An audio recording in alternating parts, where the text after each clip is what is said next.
Okay, well, welcome to Livestream number 44. My my whole setup is a little bit different today because I moved houses. As I'm trying to contain my beer here. Let me know how the sound is because, yeah, let me try and move it actually somehow.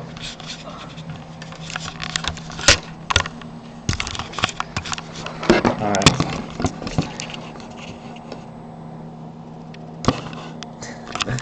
That's hardly an improvement. Okay.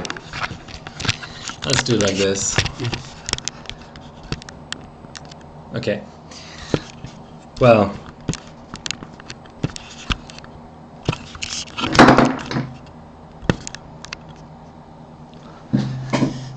There you've got your shaky cam. Right, okay, that's a little bit more reasonable. Today on the test bench, I've got the Rampage 4 Black Edition, the X79 board. Am I not using liquid nitrogen? I don't have liquid nitrogen all the time, it's quite expensive. It's about $150 every time I order it. But I've got chillers hooked up today, so if you just want to hang out, that's okay. If you don't, I'll let you know the next time I'm streaming liquid nitrogen. So, new internet, new location, new everything basically. New chip as well, 3930K. I usually put my rig details under exclamation point rig. Yeah, so this is a fine Australian beer I'm drinking here, Sailor's Grave Brewing. Let's reboot this thing and get into BIOS, start working on the memory.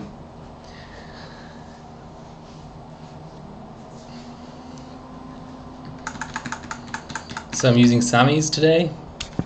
Fuck, this camera is shaky. Okay, that's better.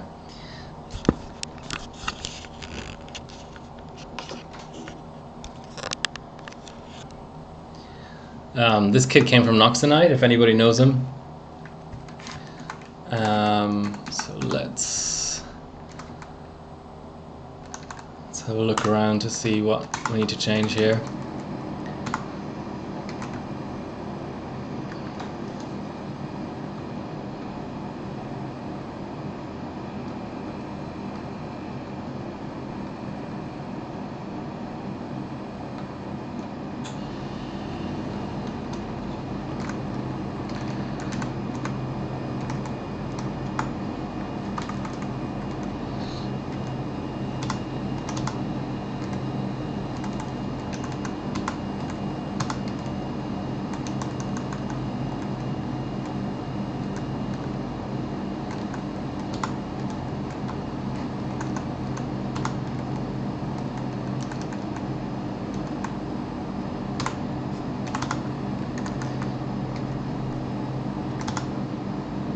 Hoping to set the fans pretty high too if I can. So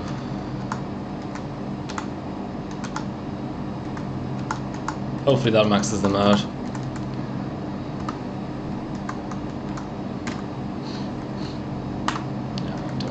Okay, 9, 12, 12, that sounds about reasonable for our favorite ICs here. Go 1.6 or 1.4 rather. Hello, 1.4. Just double checking the DRAM volts. 1.8 should be good for now.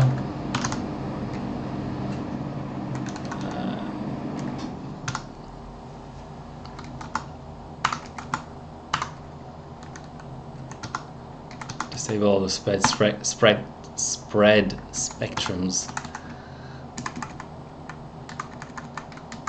Save that.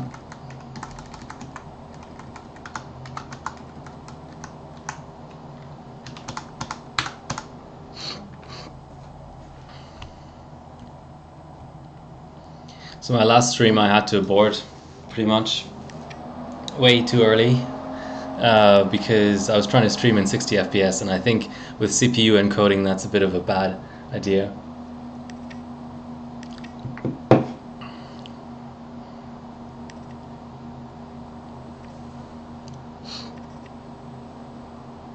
Okay, that posts at least. Hey White Shark, how are you doing? You missed my last non-event of a stream, so now you're going to be here for a 3-hour stream. That's the target I set myself. 144. 144 BCLK? I don't even know what you mean by 144. 144 hertz? Twitch doesn't even support 144 hertz, so...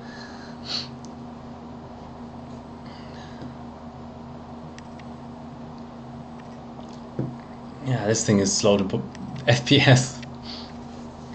I could give you 144 FPS in a 3D bench probably.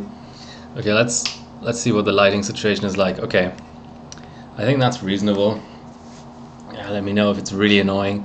So I've also the only thing I have an issue with right now is that I'm supposed to be using the OC panel.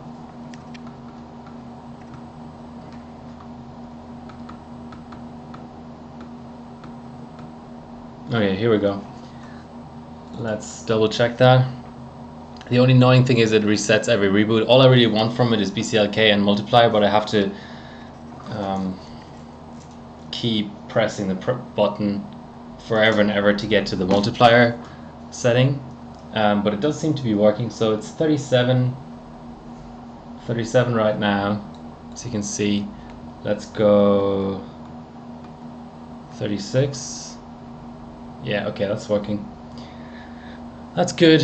Okay, let's see what we can do for baseline. Let's go 38. That hung, didn't it? No. Oh, I didn't know. It wanted to go down in mults, but not up. Okay.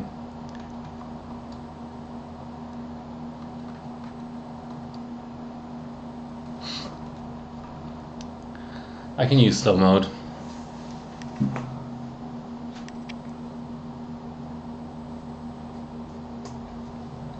This is real old school overclocking.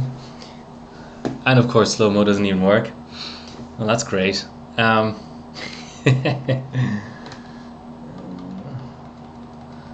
give BCLK a go. BCLK is fine. I have to go in 0.1 steps though, so that's... I was trying to get a Turbo V working, but...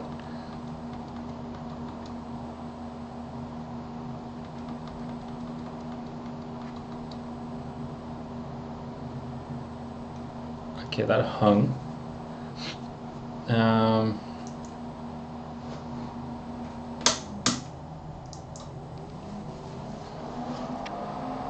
No, I didn't find an OC panel too.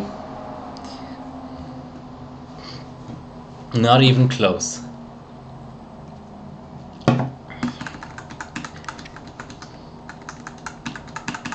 Oh, this is far more annoying than I thought it would be, but...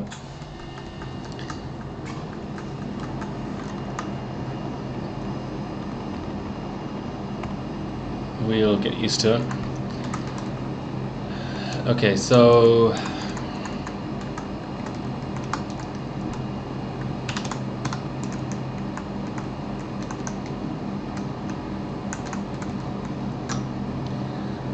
sync all cores. I think it's got to be the right thing. So 57 is max multiplier. That's fair.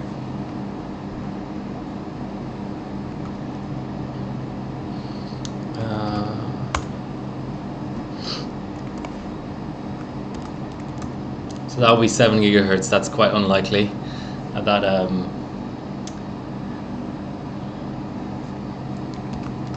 That BCLK strap. Okay, let's go for an even 5. Let's go for 40 mult, isn't it? 40 times 125. Yeah. 40 mult at 1.55. At least the OC panel will show me my boot code, so I don't have to look over to my rig. It is absolute hell trying to move a streaming rig, a standing desk, 3 screens, 3 monitor arms, a laptop, a tripod and 3 cameras, and 2 chillers, and a bench table. So OC panel 2 anyway, it isn't really relevant for the Rampage 4.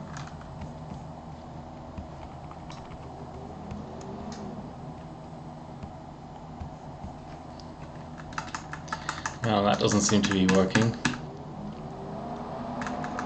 I'm sure it'll give me a boot failure.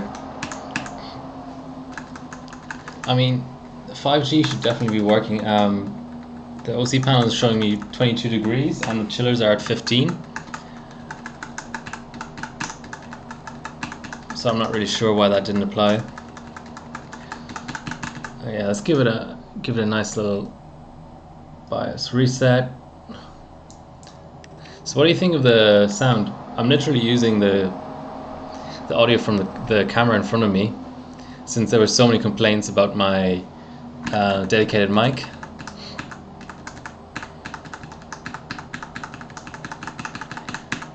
Okay.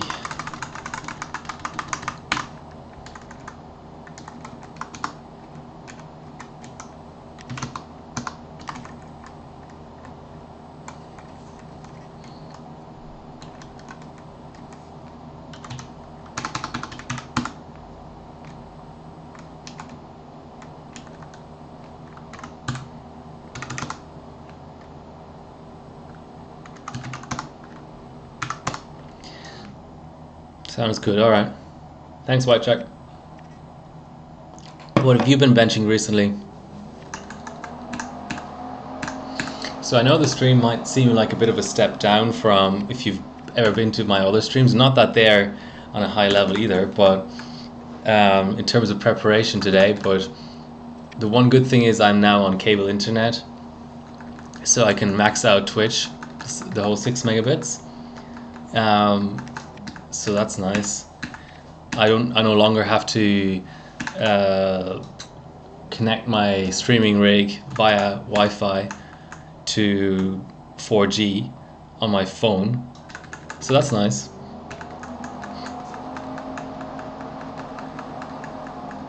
I tell you what, I'm gonna go back down to the other BCLK strap, the 100 strap, just to see what's going on here, because I would have thought 5G would be really easy on good temps and good voltage. A lot of the results are way better than 5G.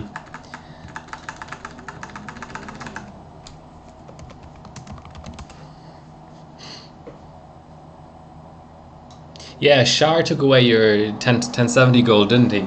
He's a good bencher. He's a really good bencher. Okay, while that is all being a bit uncooperative, let's go and have a look at our results.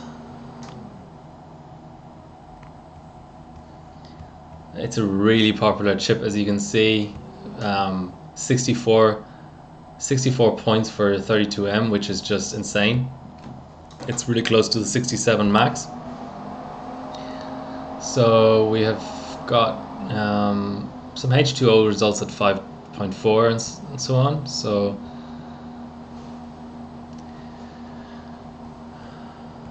who's the r/overclocking number 1? Here we go, Rave. All right, what did Rave run?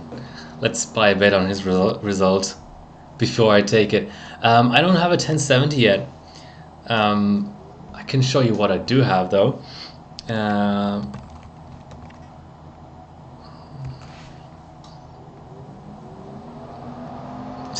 I don't know why I'm googling myself, but here we go. So this is my Instagram, by the way, which is probably the only social media I really use. But this was a post I put up recently, which was my GTX, well, You can guess. What is it? It's Big Brother and Little Brother. There's one guess on the comments there. 770 and 780. That's not correct.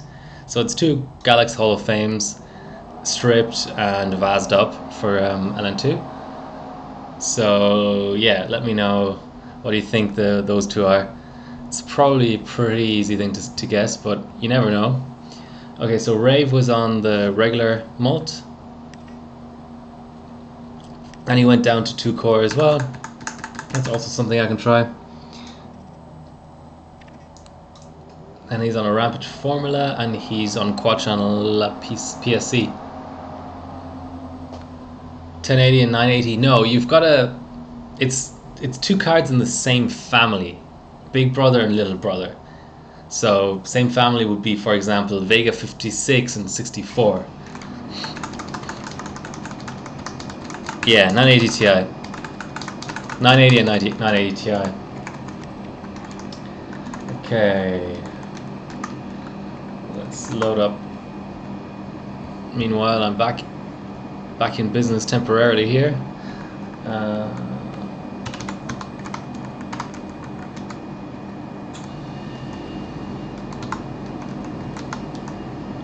Okay, let's just literally change nothing else.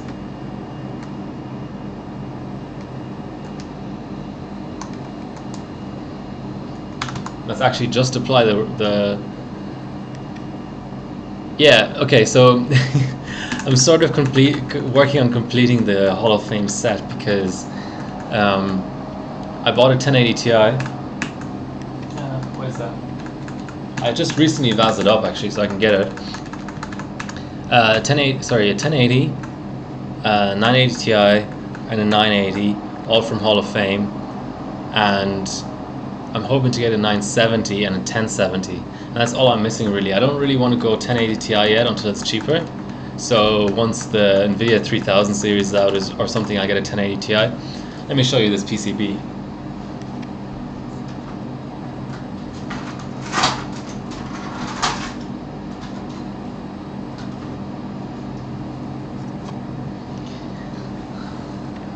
This is a 1080 Hall of Fame.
Yeah, I don't know what I want to do with it.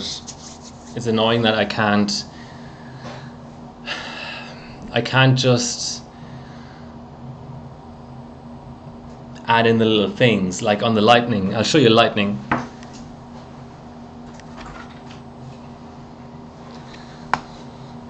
This is a 680 lightning.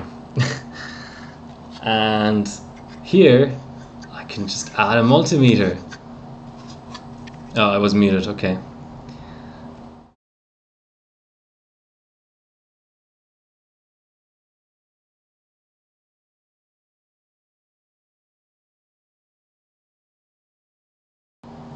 Now I should have audio.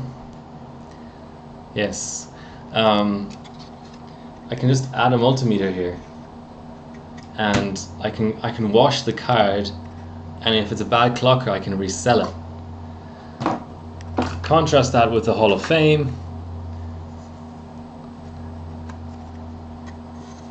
Try and add a multimeter here.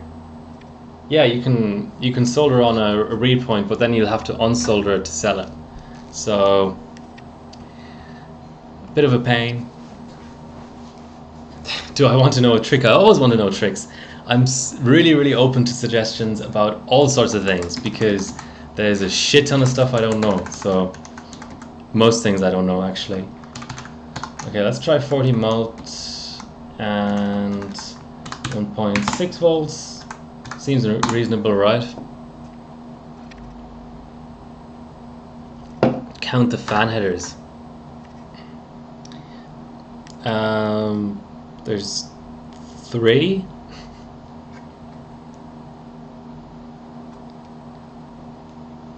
Yeah. 1, 2, 3. What's your point? Is that how you just differentiate different versions of the Hall of Fame, or what relevance does that have?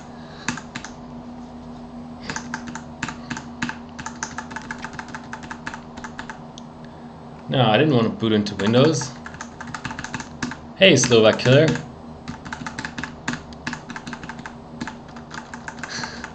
Now I'm curious, White Shark, you've got to tell me. Okay, let's... Maybe just really hates the other BCLK strap, so let us do this.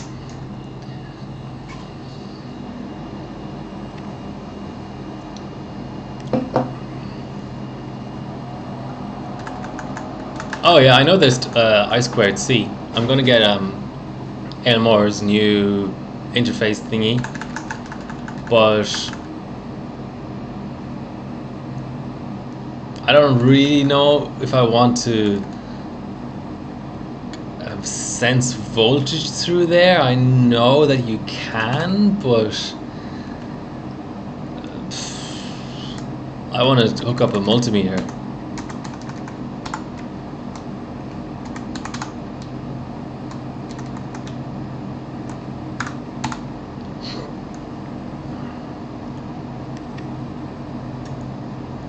I mean, most cards have I2C these days, so yeah, I don't know. I just don't know. It's not about, see, it's not about accuracy, right? It's not, I don't really care if VCore is 1.55 or 1.54, like 1.545. To take a really stupid example, you know, or 1.54. I really don't care about accuracy.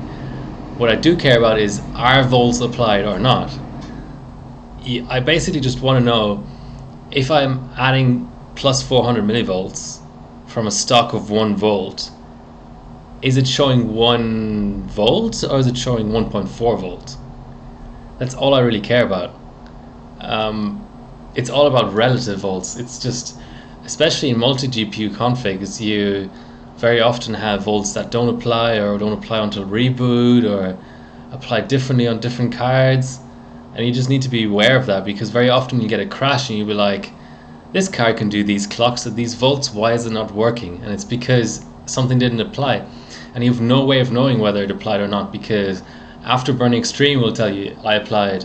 Maybe even GPU Z will, which is a horrible way of voltage monitoring, but sometimes it's a good way of knowing whether something applied or not. Maybe even GPU Z won't tell you the right thing. So yeah, I get what you mean. I think that if you're in a single card situation, especially something like GPU Pi, where you're not really looking at anything else, and you're cold, and you're not streaming or anything, all you're doing is just looking at volts and temps and how full the pot is and stuff. In that kind of situation, I2C might make sense, because that's really the only variable you're looking at is volts, you know. So EVC, but okay, tell me what EVC I can use for Galax. I can't. So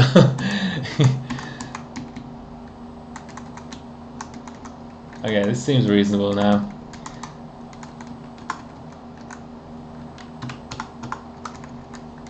We're slowly getting places.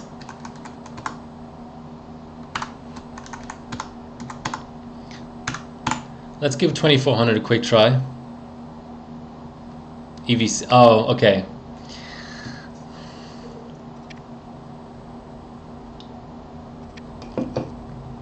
Fair enough. All right. I don't know.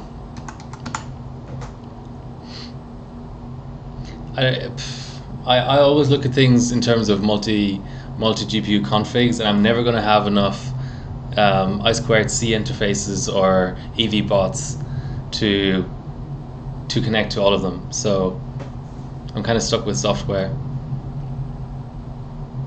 And I mean, you've got to use the software anyway, right, to set clocks. You can't really set clocks via an interface. So okay, this is our first 5G boot. This chip is completely new, by the way. I haven't really binned it or anything. And we're at 2400 RAM. So that's nice. I can live with that. Let's give it a quick run in Pi, just a couple of loops.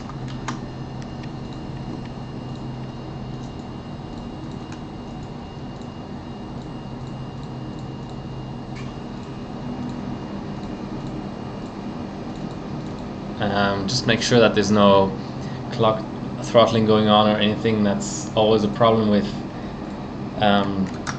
HEDT platforms.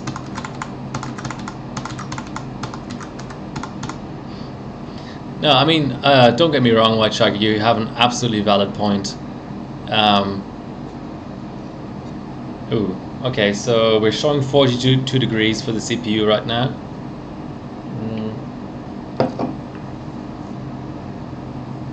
Just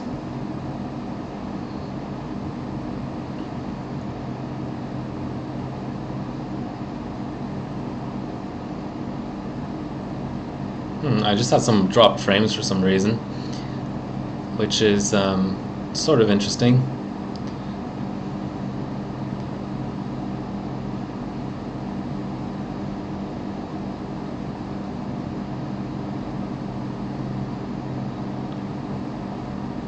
Definitely a beta stream going on here. Okay, so here's our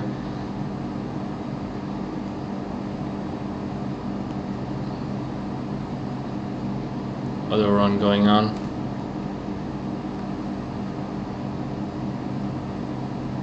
Just watching my drop frame situation.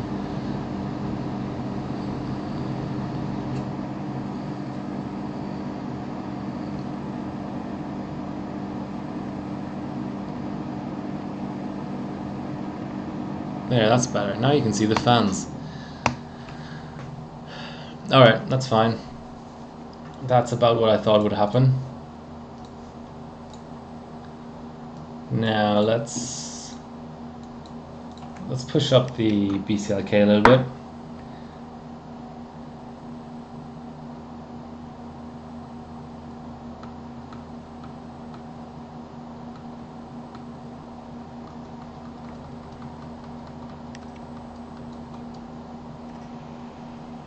Okay, each BCLK gives us 50. That's always nice to have a nice round number like that.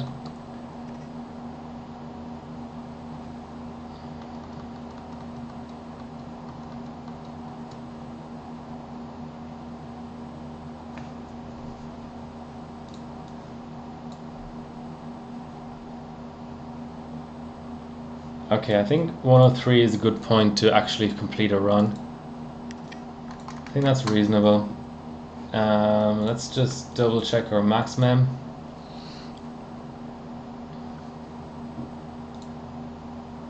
Okay.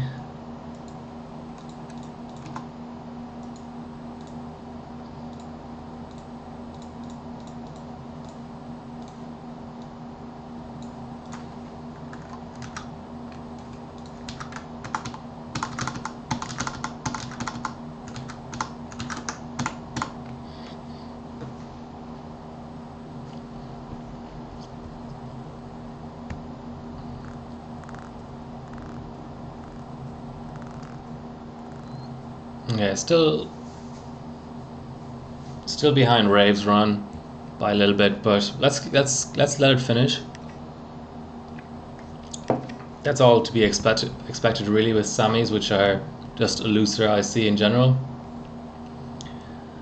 So if this is okay, let's 2 loops at 34 seconds. Just having a look to see where that roughly kind of goes. Okay, 18.4. No, we're behind this 18.4 runs. 50 seconds for loop 3. Let's see if we beat Flanker. That would be a nice achievement, beating Flanker, Mr. AMD, with an excursion on the DDR4 DDR3 Intel platform. Okay, so he's on Win 7 and he's got a loop 4 of 107.2. Okay. What's he running? He's running quad channel, but very, very odd PSC there. But he's quite a bit higher on frequency. So that's nice to see. But of course, it's Windows 7. Flanker is easy, says Slovak Killer. Yes, I get your point there.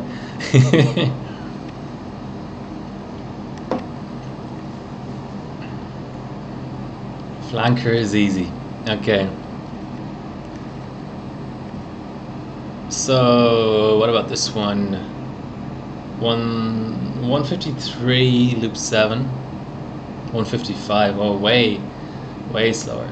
So this is going to be like a 30 hardware points run, pretty much straight away. So I don't recognize any of these other people.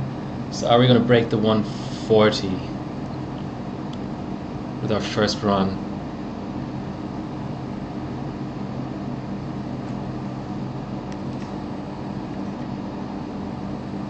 I'm kind of unhappy about the fact that I don't have an easy way of just telling the fans to spin at maximum speed. With Sammy's, I'm going to get nowhere close to it, but yeah, as I will see, good team, ahead of r/overclocking, which is my team, which I have command for also.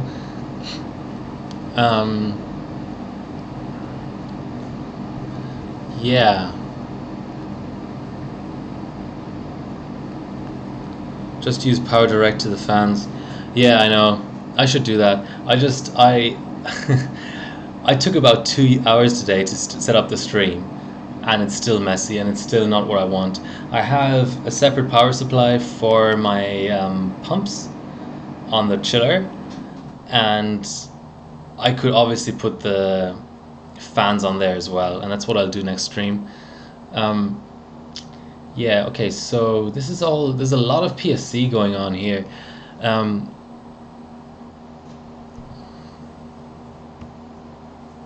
Yeah, I like, look, like PSC does make sense for a regular Sandy Bridge, but Sandy Bridge E kind of, from what I can see, does better on RAM. So Sammy starts to become attractive. Yeah, Sammy is known as sort of what you use on Haswell if you're not using cold PSC, but I don't know, it's quad channel. You want it to be sort of easy to use, and I feel like Sammy is just very easy to clock when you're not so high on the voltage and so on. So I'm only at 1.8 at the moment. I have killed sticks at 2.4 before, so I'm really sort of aware of the whole cooling situation and everything. But let's see what runs we can look at that are actually faster. So Rave is faster.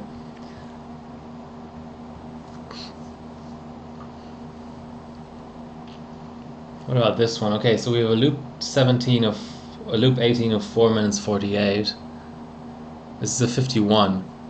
So are we actually beating Rave? Have we sort of caught up with him? Because this is the guy who was one position behind Rave. So loop 19 of 504. Yeah, we're 3 seconds ahead of Rave at the same clocks. So yeah, okay, I'm going to keep this image open because this is a good illustration of, I mean, I think Sammy has undeservedly has a reputation for being very loose and stuff, and not something you want to Oh, dual channel. Okay, thanks for spotting that. No, this is Raves is quad. Maybe the guy before was dual channel. Um, so here's the thing, right? I think this is worth mentioning. SuperPi does scale with quad channel. However, it doesn't scale as much as you might think. So there are some quite good results out there with dual channel. The big scaling for something like SuperPi, especially 1M, right? 1M, you can, on a platform like this, you can run 1M in single channel and it's not outrageously slow. 32M, you would want at least dual channel, but it's at the point where if you can find a way to clock dual channel higher than quad channel, there could be a situation where it's actually, it makes sense. But yeah, oftentimes when you're this far down in the rankings, then people are running dual channel because they didn't have any more sticks. That's fair enough. Okay, so our run is finished. So let's save it. That Turbo V doesn't work, by the way. I'm mildly impressed already with this absolutely garbage random overclocking I'm doing here being somewhat reasonably good and efficient. This OS is a repurposed AMD AM4, AM3 OS, a Crosshair 5 OS. So there we go, Black Edition. Let's for a bit of swag, let's put in the SPD there as well, because this is quite a rare kit. Noxonite, thank you for that kit. If I know he's not on the stream, but just in case somebody knows him and can relay the message. Okay, let's. That's completely irrelevant on this platform. You need to just get out of XOC mode, which we already are. Okay, let's try to load the SPD to tab one more time.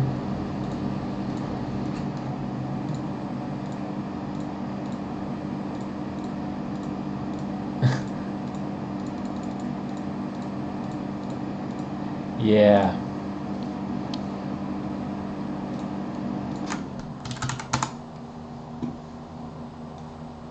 It's not May anymore.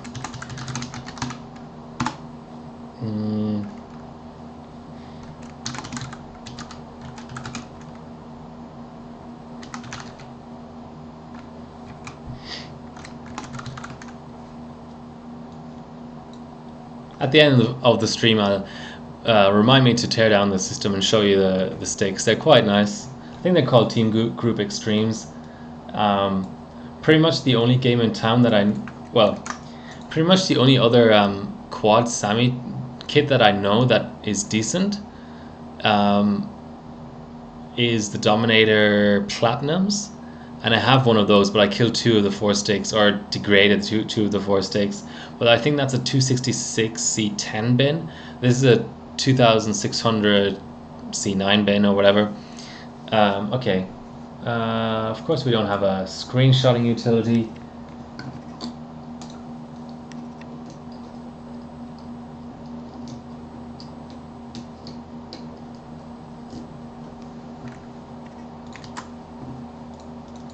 Come on, USB stick.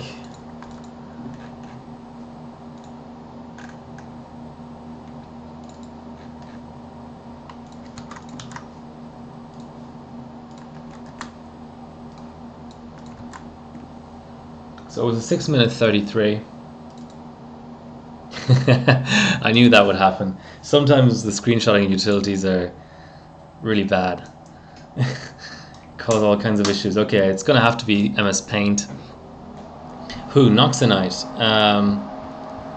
Let me send you a link.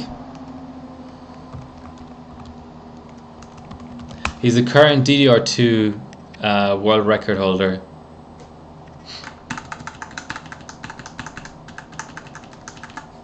So, if you're not familiar with him, tell him on Telegram. Okay, I think you mean Telegram, the messaging app, rather than an actual physical Telegram, but you never know.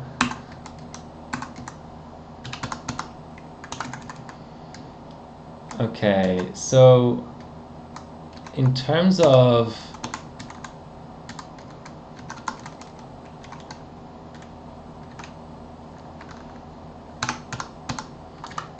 memory straps, we don't have many options. Oh, as the capture card dies.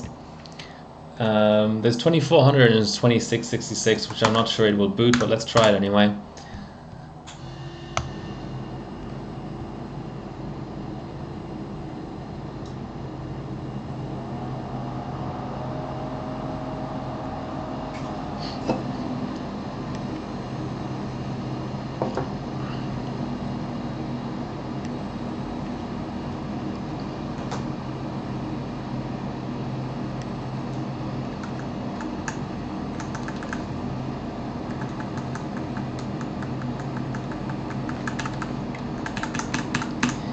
Yeah, that didn't work. Okay, let's up the DDR voltage a tiny bit.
So is anyone watching the tennis tonight? First Nadal versus Federer game at Wimbledon in 11 years. So okay, now that multiplier just isn't gonna work. But we can step up the BCLK, and we can tighten the RAM obviously from 91212 to 91111, 81111 maybe. Maybe 81110. It's all possible on Sammy.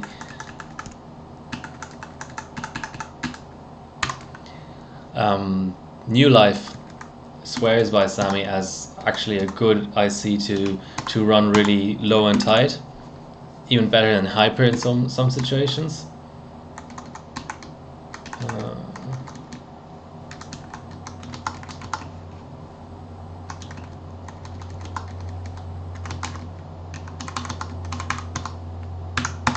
Okay.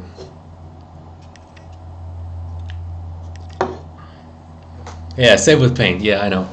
Well, I don't consider a run over 6 minutes 30 any good anyway, so it worked out for the best.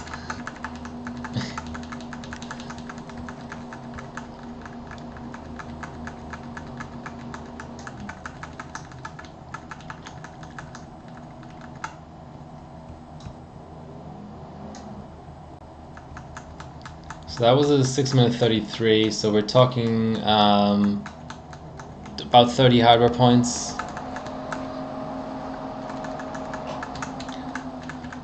So this result is interesting. Windows 7, but decent RAM, 2400, 7 PSC. As the system boots, so that's good. Now we're looking at results. Okay, so let's just make sure our timing's applied. There was a double reboot there, so you can never be too careful. Okay, it's all reasonable. I'm gonna save that. First I'm gonna try and set these fans to more oomph.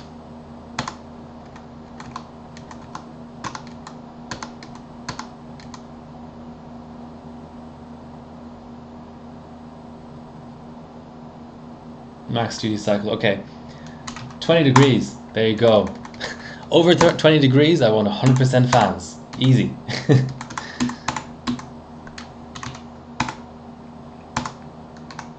Okay, 30, 40.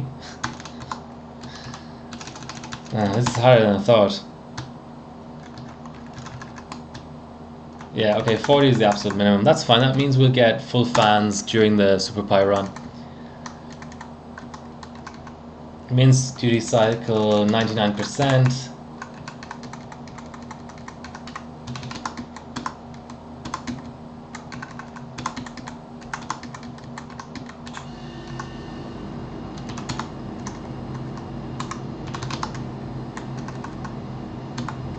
I don't know which fans I'm actually hooked up to, so I'm just going to set them all to the same damn thing. As my chillers spin up.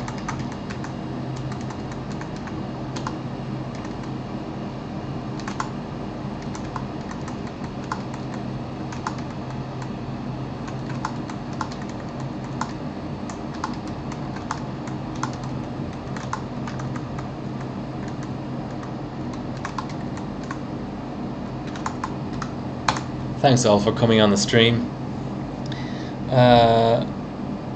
You're a paint guy again. Okay, so it's... Guys, competitive overclocking, there's actually a lot of work involved that's not overclocking at all. I wish I were joking, but I'm not. So stuff like getting an LN2 source, keeping your list of overclocking images, operating system images, tidy and accessible and not corrupted, having the right monitor for some benches, the right screenshotting tool, knowing the alternatives for how to screenshot, knowing how to submit on hardware bots so it doesn't get ported. There's all of this stuff around it that is in no way overclocking, but just as important because it can screw your score. I've had LN2 scores that I've worked on for hours be taken down for, you know, whatever stupid reason, and it's, you know, it's obviously all my own blame, but what can I say? Okay, let's get back to our 103 BCLK, our little sweet spot there.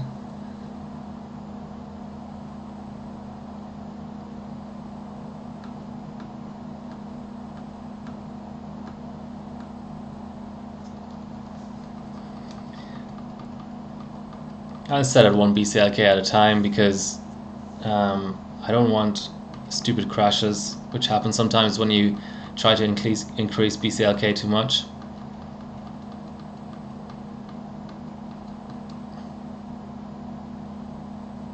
Okay. So I'll do a rerun.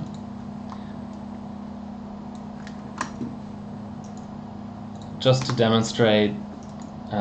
I'll make sure. Okay, core affinity. Let's talk about that in a minute.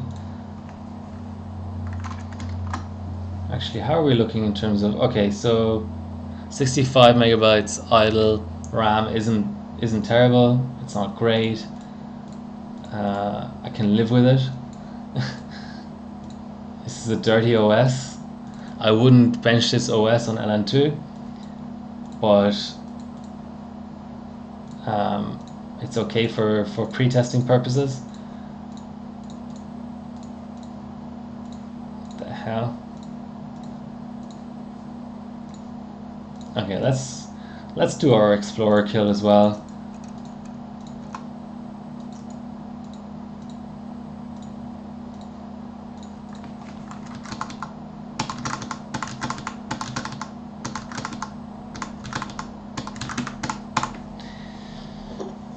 Flash player, yeah, that's Turbo vCore Evo installs that as a prerequisite. So Turbo vCore Evo, which is what you need to use for the Crosshair 4 Extreme, installs Flash for some goddamn stupid reason.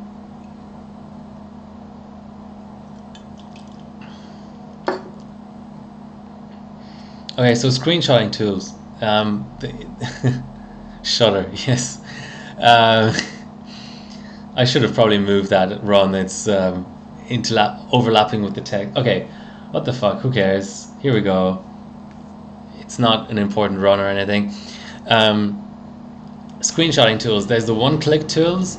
Then there's more like this Benchmade kind of approach where it pre-arranges the windows for you and stuff. And then there's Paint, obviously. And different situations call for different screenshotting tools. You may think this is a retarded point to make, but it's really true. There have been situations like when I was running Phenom 2 at 7G for SuperPi 1M, where I couldn't Waza, I couldn't, I don't think I could even Explorer kill. There's just certain things that I couldn't do. So I literally had to keep all of my CPU Zs open and MS Paint open and do the run and then just maximize. That's all. That's all I could do was maximize and hit print screen. Well, hit print screen first. Well, maximize the CPU Z windows, arrange them, hit print screen, and then go into MS Paint and save. That's about as much stability as I could have. On other platforms, in other situations, take it from the capture card. Yeah, I have done that in the past. I have sometimes imaged over OSs that contain the only copy of a screenshot. And in those situations, sometimes if I really care about the result and I don't want to rebench it, if it's on LN2, I've taken it from the capture. And I think that's fine. But yeah, in this case, it's just chiller testing. I can replicate this all day, every day. So yeah, but it's an underappreciated part of overclocking for sure. Okay, let's see what we have in terms of targets. So the run I'm looking at on my screen right now was this one. So we've got a 2-minute 42 loop 10 right now, and this is a 2-minute 41 loop 10. So what's this guy doing differently? Hi Gandalf, long time no see. Welcome to the stream. So hyperthreading enabled, that's always, for me, that's a complete no-no. If anyone wants to correct me, I'm happy to hear otherwise, but I don't think that hyperthreading enabled ever helps you with your SuperPi. I know some of the older stuff like LGA 1156 sometimes clocks worse with hyperthreading off, but as long as the platform clocks as well with hyperthreading off as on, you should always have it off. And there's multiple reasons, but one of the obvious ones is you'll never mistake a logical core for a physical core if hyperthreading is off. So when hyperthreading is on and you're setting affinity and there's 12 different cores, it's platform dependent where the logical cores are. And I never remember it, so just disable the goddamn hyperthreading and just be safe that way. Okay, so we're now on a loop 15 that's over 4 minutes. We're now about 400 milliseconds behind this run, so it's quite close.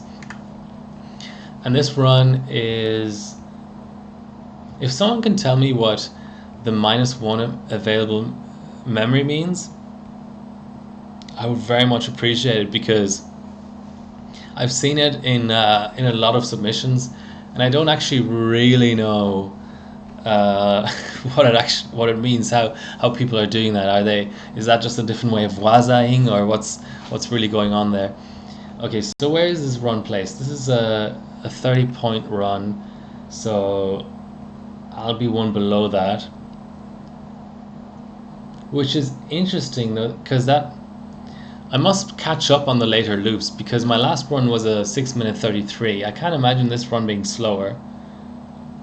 I haven't really changed anything except tighten up the memory. Okay, let's have a look at this run. So this is, we're on loop 20. It's a 5-minute 20. So this is a 5-minute 22. So I must really be winning on the later loops. So let's just check in with this other run again. So a 5:36 loop 21. Yes, we've just overtaken. Excuse me. Hay fever. Okay, so we've just overtaken this run. So what does this tell us? Let's try to be a little bit analytical about this. We have lower clocks by 50 megahertz. There's no such thing as encore on this platform, or adjustable encore. So that's oh, this guy has an ES.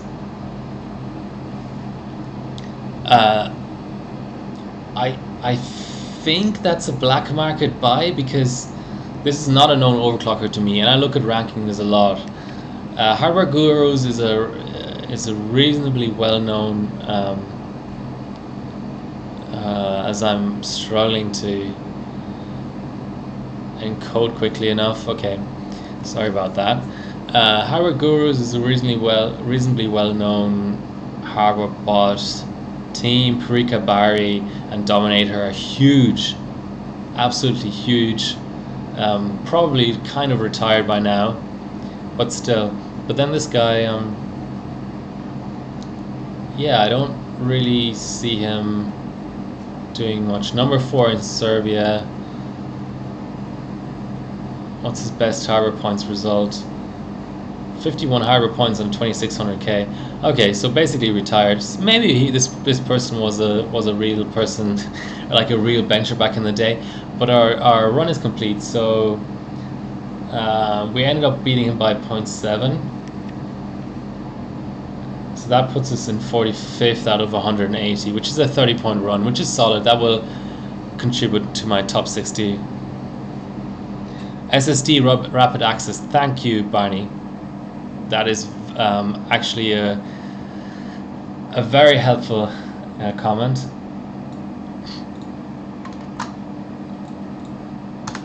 Not MS-config, Explorer. And now we need MS Paint. Which I hate having that in my actual screenshots, so let's open up all of our CPU-Z windows.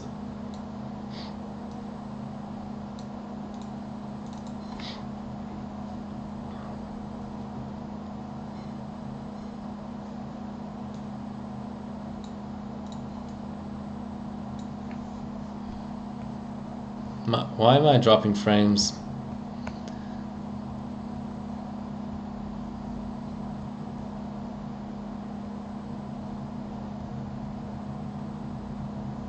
Okay.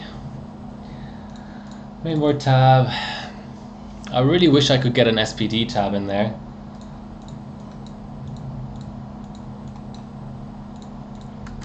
I don't know what the cause is.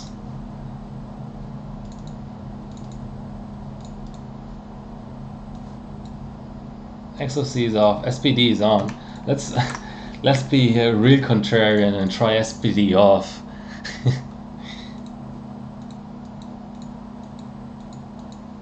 No, just won't load. Okay.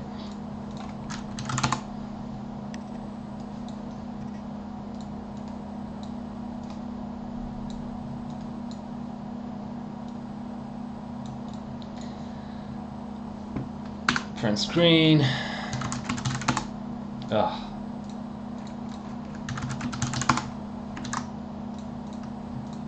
So that's a 6-minute 33.578. So it doesn't really seem like tightening the RAM did very much. Well, that's okay. We'll just keep upping the frequency.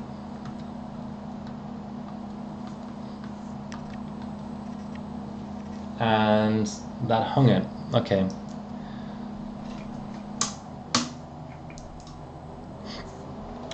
Three extra BCLK in OS is nothing, so I'll actually just boot at 103 and see if I can then Yeah, I killed Explorer. Shutter. Flash player, shutter. Not sure why that reset CMOS. This board is really CMOS reset happy for some reason.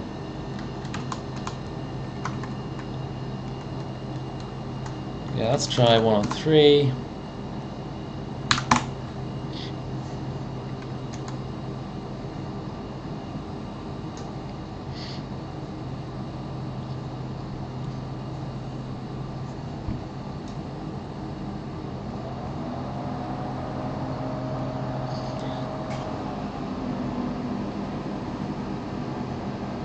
Okay, so it's at the DDR stage, CPU stage again. Okay.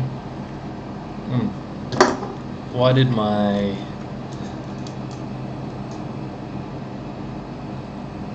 Yeah, okay. I do have Skylake X experience. What do you want to know about Skylake X?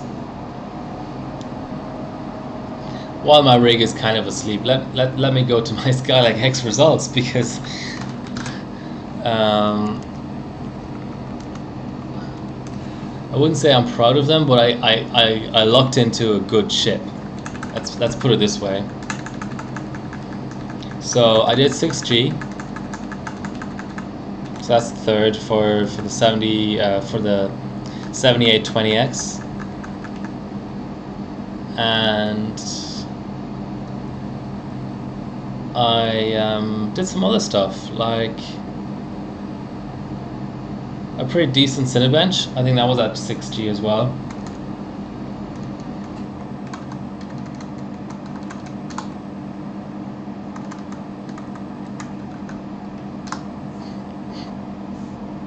Yeah, 5.9, but still. I like to add some interesting rig picks sometimes. Okay, what do you want to know about Skylake X?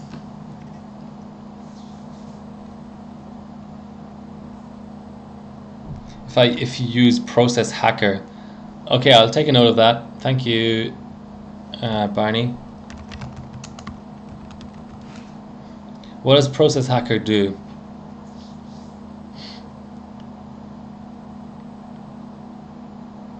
Yeah, so the general idea with Skylake X is keep volts low, because you've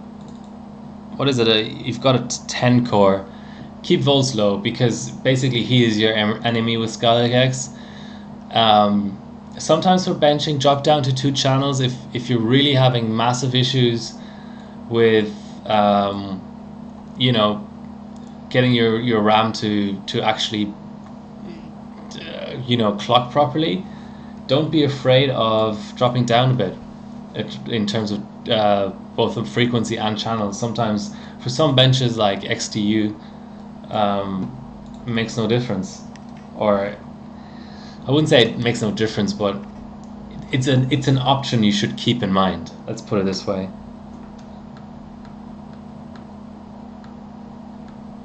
Yeah, let's try to go up in VCLK again. Yeah, that's better.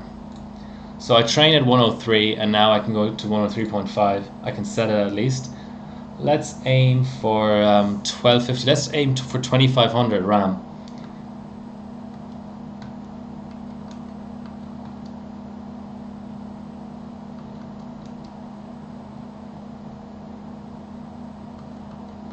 So that's 104.2 BCLK. Perfect, 2500 RAM exactly. The only trouble is I can't really go down in multipliers, because then that makes my results slower, because there's only whole number multipliers. On AMD you've got quarter multipliers, but that's fine. I think I can live with it being a bit falsified, not being the exact same frequency on the core. As we saw earlier, I was beating some, you know, horrible results at 5.3 gigahertz, so frequency anyway doesn't play too much of a role for 32M. Okay. Your rig and spec. Okay, I just started a run, so I'm very happy to look at your rig. I have time to burn. Okay, so there's the process hacker. Nice. Imager.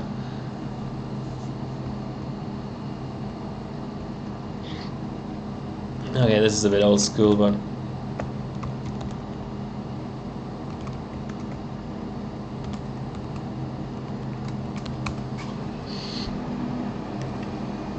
okay, there's your rig.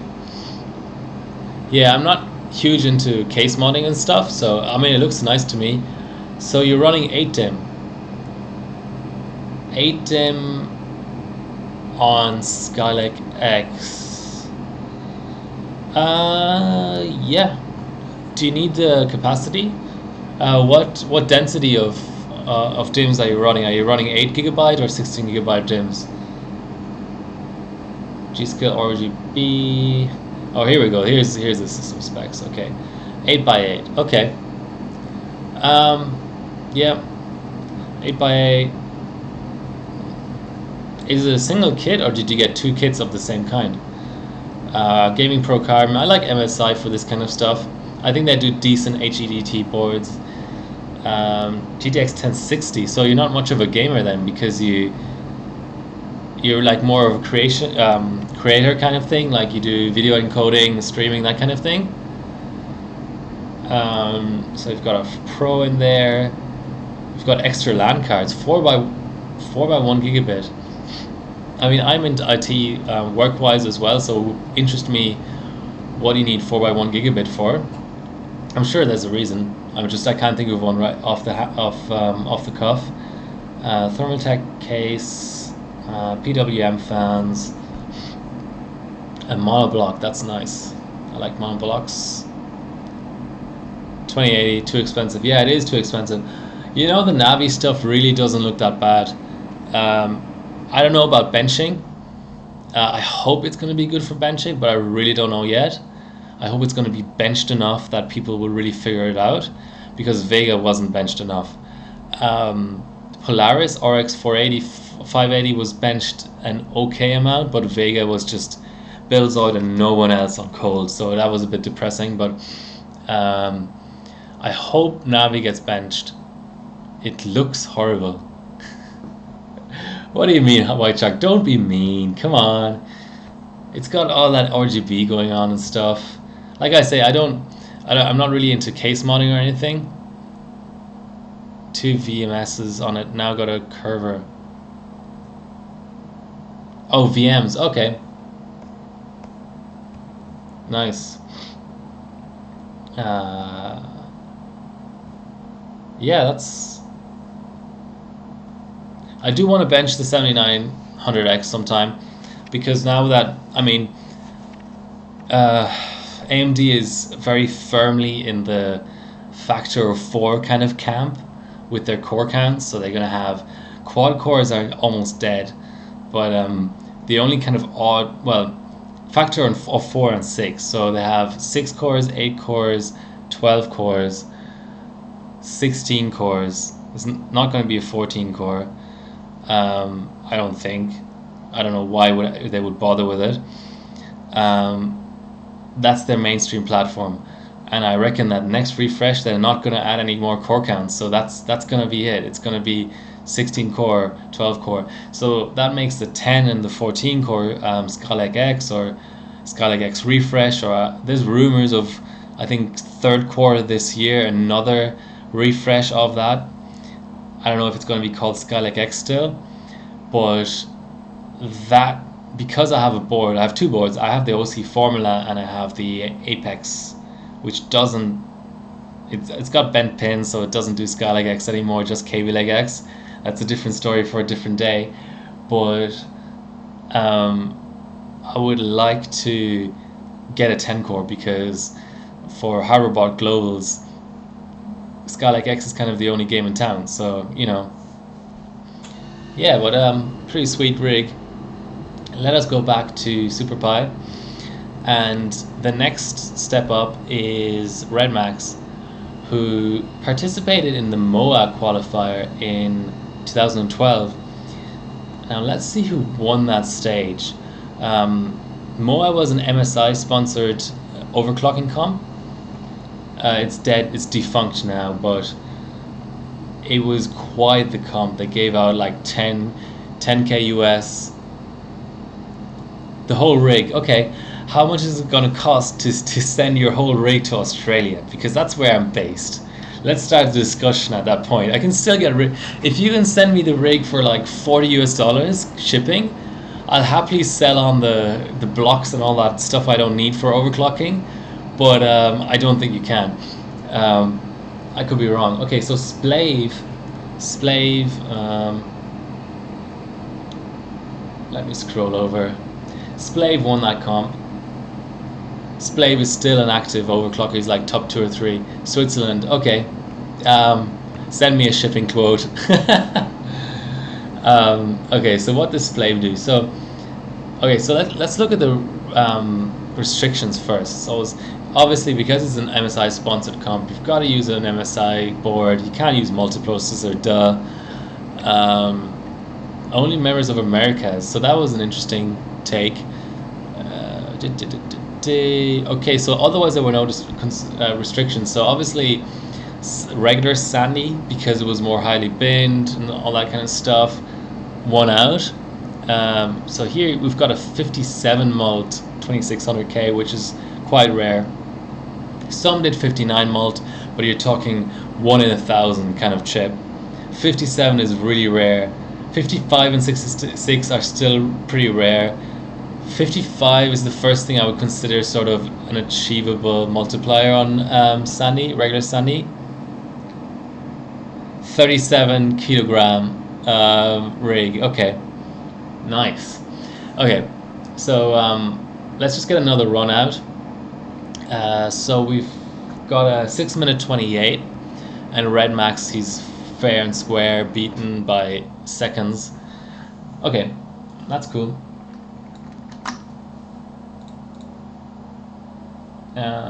Explorer first. I keep saving these just to have something to refer back to.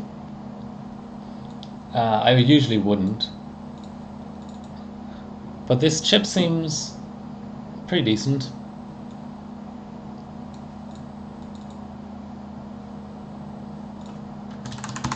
Still a bit bummed about my SPD tab not loading, but it does happen sometimes depending on the OS and the motherboard and BIOS version. Okay, that seems good.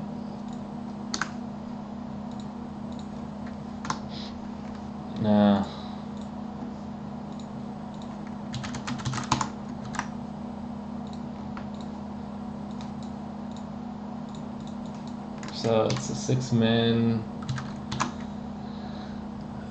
What are we talking? 6-min 28.8.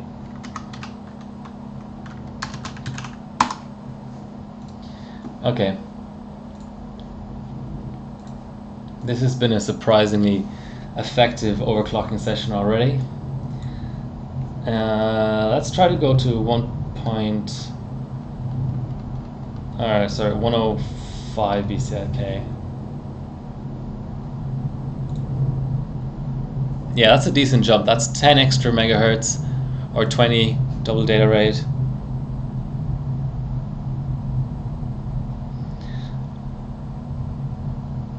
I usually set 640 max mem. Do you think it's hurting? I can turn it off for a run. I don't mind that. I mean, on BDI max mem is absolutely essential. On Sammy's for 32M, I still would argue that it probably helps, but I haven't tested it yet. I mean, definitely not on this platform, so that's worth changing for sure.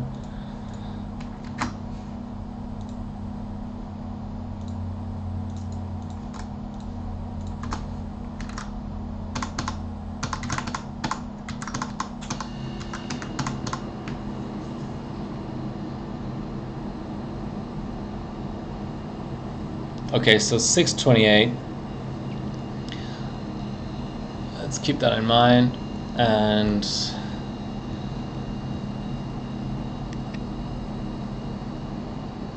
we're moving up in the world here. We're definitely moving up in the world. So we're beating El Donko, which is a 31 point sub. I don't know why I'm dropping frames. What do I use as my daily rig? That is a good question. Let me answer that question in a couple of different ways. I can actually open a CPU-Z here.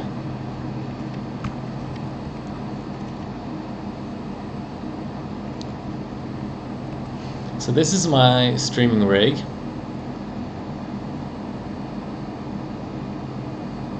Let me just show you. So that's my streaming rig. It's an 1800X. I don't have much of an overclock on there because it's a stock cooler and it's really struggling.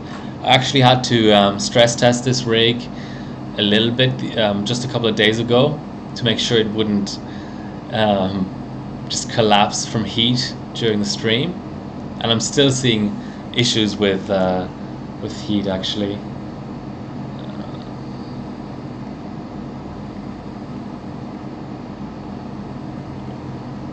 And there's only 8 gigs of RAM in there because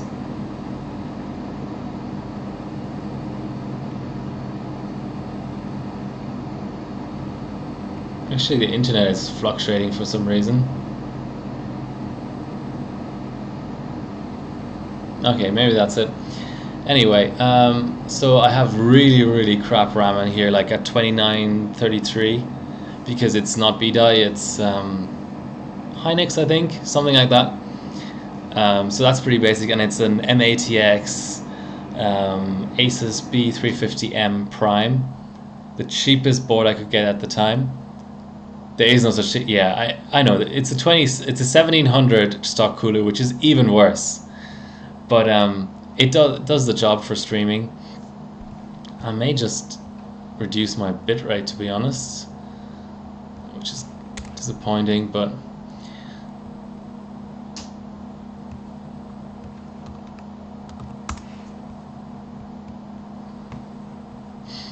so,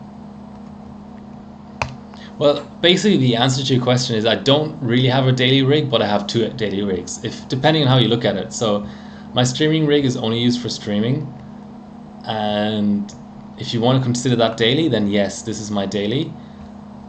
What are our temps? 60 degrees ain't bad.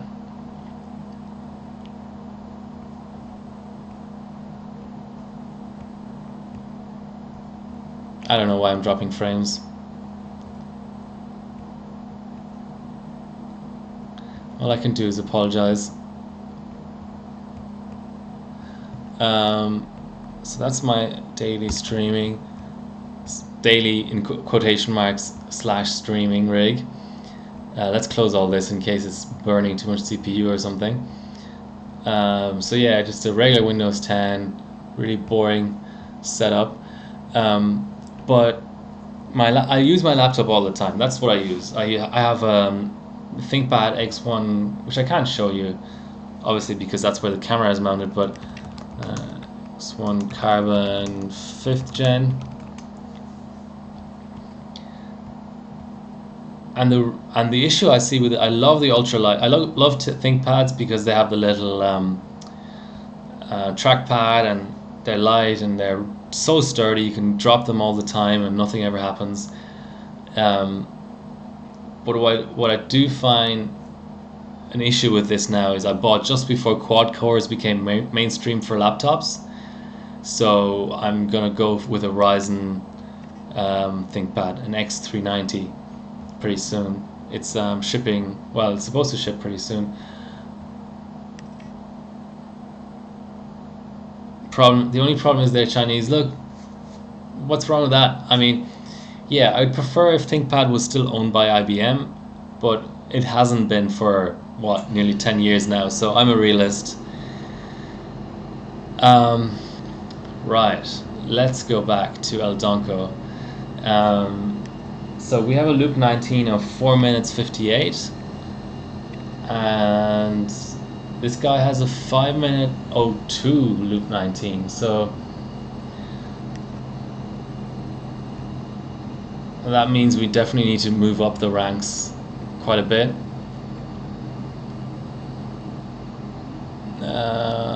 4 minutes 59. Okay, so loop 21 of 5 minutes 29. Okay, still faster than this guy. Will we beat Sir Ollie?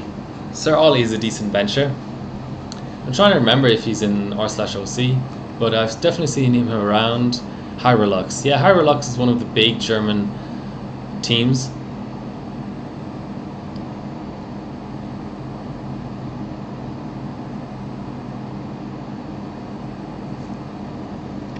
Win 7. I just don't like seeing 32M on Win 7. Sorry guys, but I just don't. Okay, this will be a little bit harder to beat. Pretty decent PSC in there. Ooh, 5.4 gigahertz. I'm nowhere near that. Let's see, we're on loop 24 and it's a 612. Oh, we are beating it. So the result is just out and it's a 6 minute 25. So that's still 2 seconds faster. I'm liking these Sammys. Then again, this is a Windows 7 run.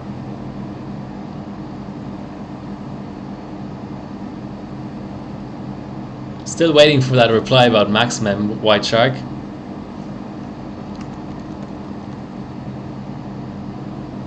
Yeah, that's right.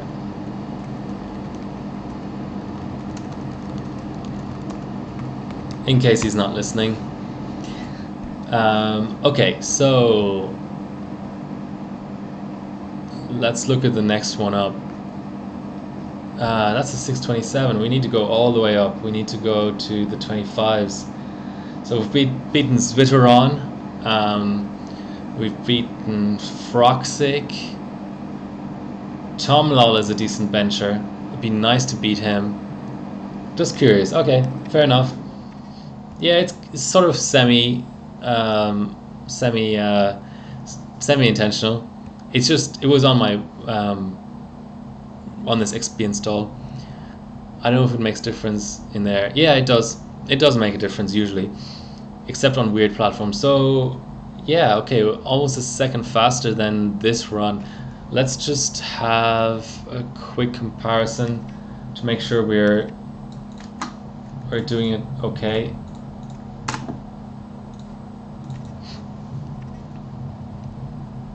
I'll have to run 1M as well. That'll be decent points. It's so weird to be on a platform that's actually worth points on ambient. It's kind of refreshing. So we're 50 megahertz behind in terms of core clock, but 60 megahertz ahead in terms of RAM clock. And he's also on Sammy's. You look at that. Also a 91111 result. So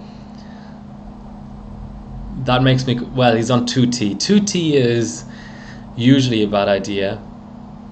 Overclocked on an OCN bencher is always nice to beat an OCN bencher. Okay, so we have the same TRFC, or virtually the same TRFC. Obviously 2T command rate. Cycle, I'm at 21. And this is on an MSI board. This must have been for MOA as well. Yes, also MOA. Yeah, all the North American benchers came out from MOA. Sweet, okay.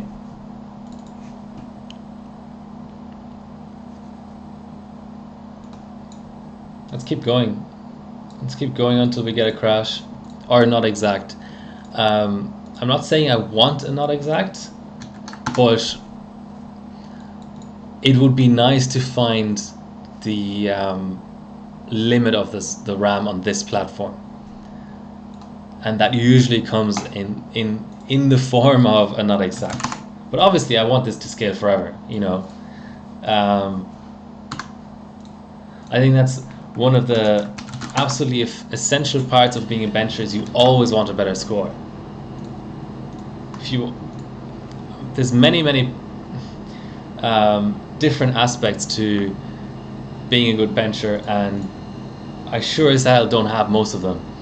But I can tell you, if you take anything home from this stream tonight, it's you've got to want a faster score. It doesn't matter what cooling method, nothing matters really. You have to want to be faster again. Even if you've already got the gold, you shouldn't give a shit. You always want to be faster. Always, always, always. Every single bench, every single hardware platform, every single cooling method, you must always think, alright, I'm 5 seconds ahead of first. I already have the gold. I already have all the points or whatever. But can I go faster? You always have to get a crash. You always have to find the limits of everything. Alright, I get down from my high horse now and actually start a run.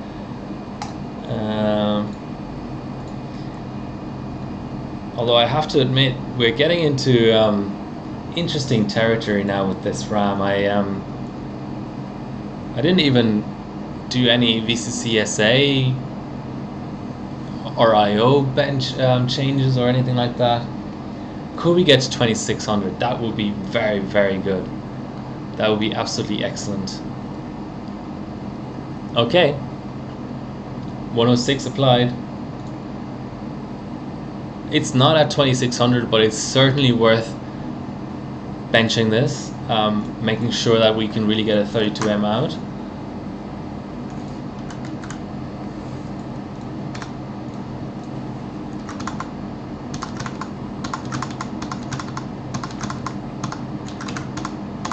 I'm gonna just stay with it because I'm getting a sense that we could be getting close. Okay, initial is out. Let's wait for loop 1.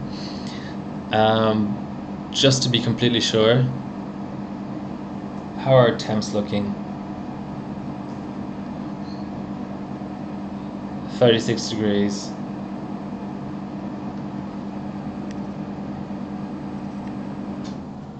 Yeah, I think that's a hang. Well, let's just wait another while. A first loop should be around the 18-second mark, so I was hoping for a not exact rather than a hang though, so it's not ideal. Yeah, okay, that's a hang. Let's try and retrain at 105 BCLK and just rerun the same thing again. Why am I on that OS? Ryota Titakos.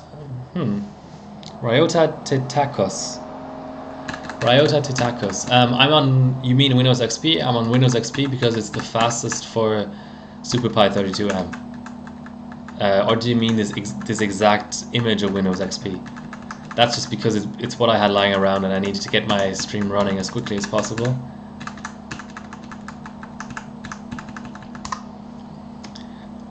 Okay. Make sure we save the profile first. And then let's try and train the RAM at 105. But that's getting up there. Let's see. EU7. 7 is a good starting point. 7 is for people starting out, for people who are a bit more casual, for people who don't have as much time to spend on benching. 7 is the best benching OS. It covers all your bases. The only stuff that really doesn't run on 7 is Time Spy. Even Superposition runs on 7. Maybe VR, I think VR Mark runs on 7. I'm trying to think. That's looking like it's not posting. But let's give it a couple of tries.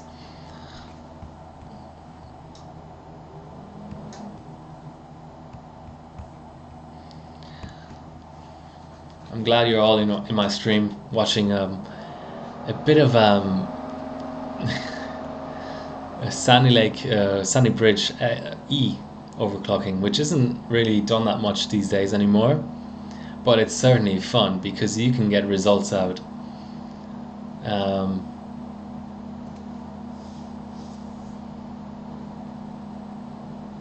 Is it clear CMOS time yet?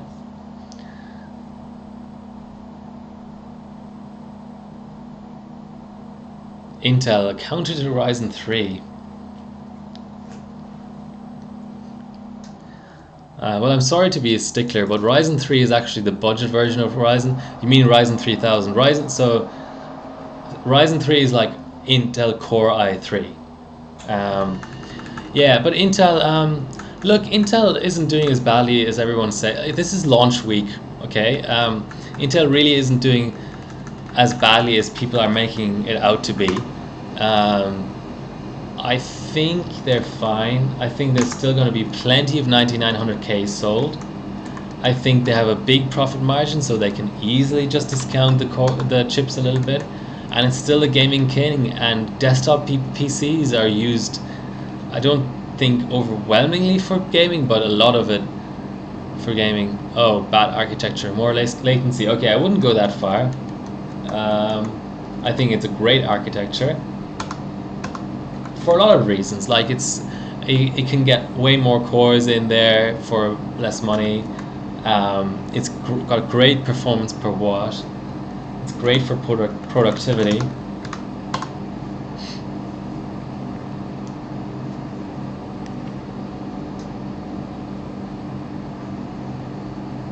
Yeah, but the latency. But I mean, latency. What's your issue with latency? I mean, in an everyday scenario, why do you need low latency?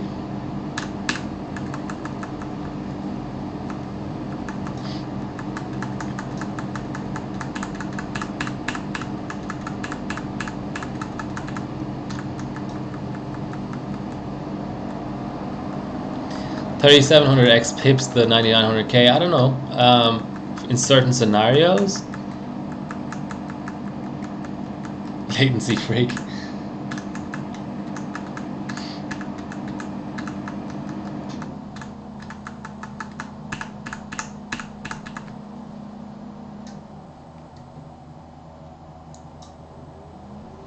Yeah, it's really not happy. I'm gonna downcore and then try and rerun at 106.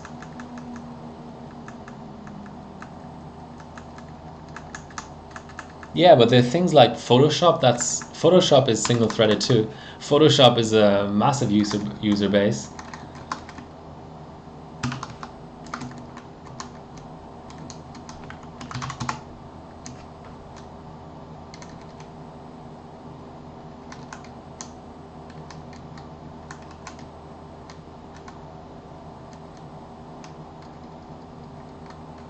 Let's also go up in DRAM frequency a little bit, and let's downcore.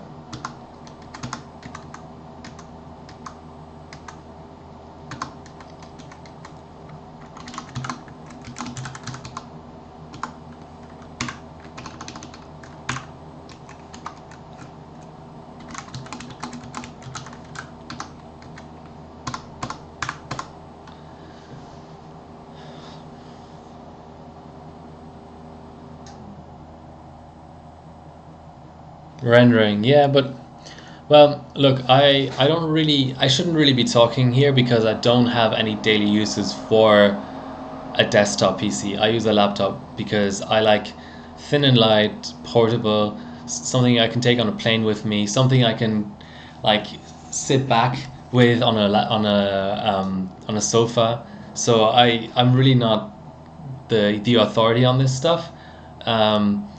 I just think from a benching perspective, Intel comes out on top for the mainstream platforms at least. For a daily thing, from a daily perspective, it just depends on what you're doing. A lot of people like retro gaming and stuff like that, where Intel is better. Yeah, so it just all depends. Rendering, yeah, okay. I suppose there's more and more content creators nowadays, more and more streamers and YouTubers who appreciate the extra threads and the better performance per watt. But I don't really know how much of the market that really makes up, you know. There's a lot of Ryzen 3000 hype, and I'm glad that AMD has the mindshare now. But I personally was very disappointed with the Ryzen 3000 launch because from a benching perspective, it's a step back. On LN2, you've got to worry about an extra thing, which is the the IO die divider crap. You've got to worry about cold bugs, which you didn't have on Ryzen 2000. The prices aren't where I want them to be for benching. I was hoping for a really cheap 6-core or a really cheap quad-core. So there's a lot of things that annoy me from a benching perspective. But of course, benchers are 0.0001% of the population. So I'm glad in one sense that AMD is going to make a shit ton of money from this new generation of CPUs. But I'm sad in another way because I know I won't be buying it anytime soon. So, which is a real shame.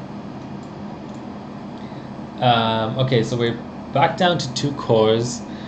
I've upped the memory voltage from 2 to 2.1 volts, and I'm just gonna have a look now if I can get back to 106 BCLK and actually get a run out. I was not able to boot higher than 103, so I'm just going to do it all in OS again.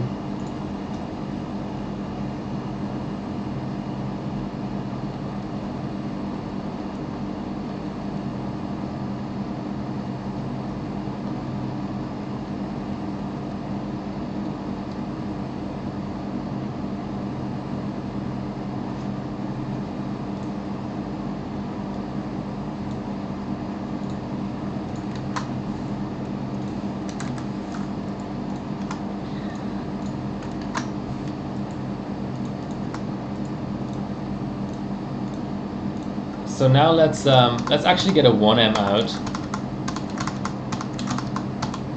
while we're at this. Look at that fast 1M. Phew. Can we get under 7 seconds? That could be interesting. That could be really interesting. I have no feeling for okay, let's see what a good 1M is.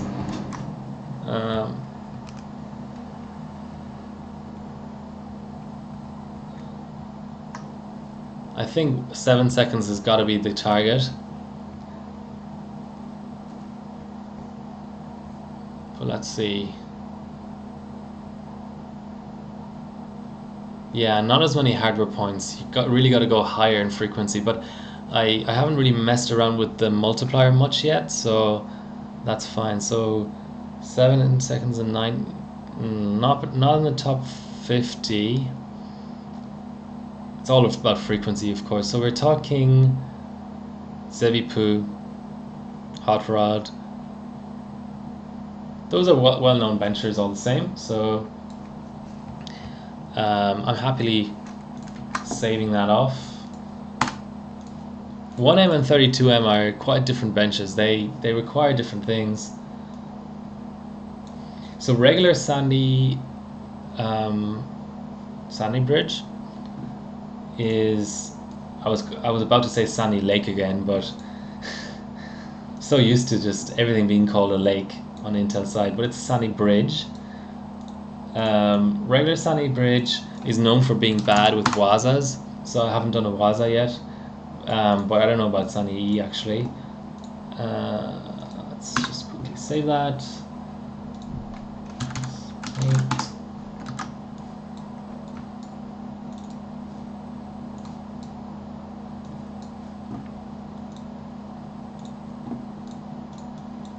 So that's a 7.094.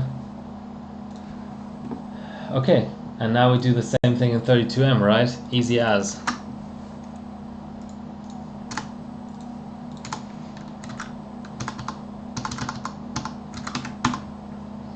And this time I'm going to start a timer so I'm not left guessing whether or not it's crashed.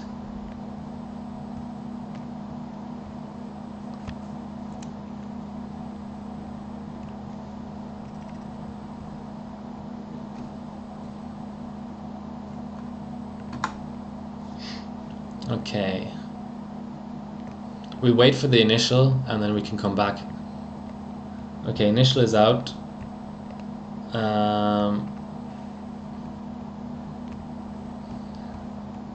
Oh, look at this. This is technology. We've got our timer here. Yes, the loop 1 is out, so I think we're safe in terms of lockups now. Obviously, we can still get a not exacting round or whatever.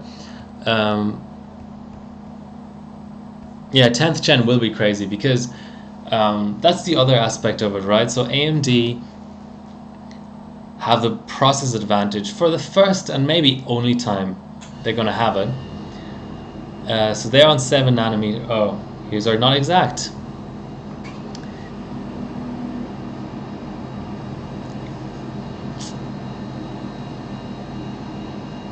Okay.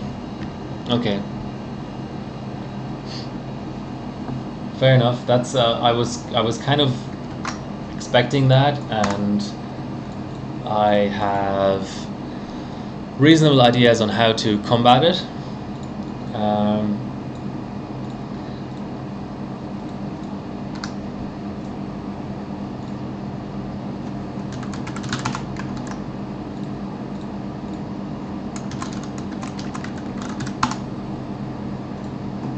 I'm actually gonna go. What am I gonna do? I'm gonna go up in. Oh man, the DRAM voltage goes up in 5 millivolts steps.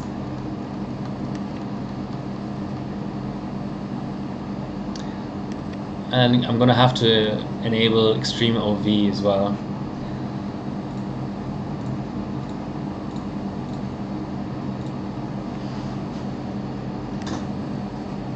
Okay, that's some decent airflow.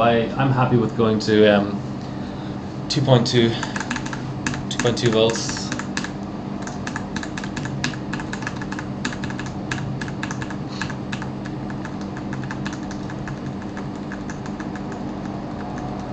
Yeah, so I'm going to enable extreme OV, so I can go up to over 2.1 volts for DRAM.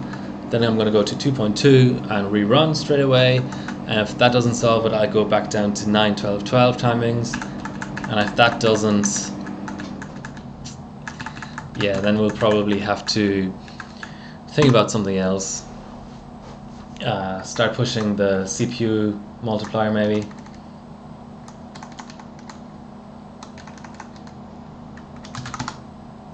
See, so it's limited to 2.135, that's fine. Enable extreme OV, and we should be able to go to Sammy volts.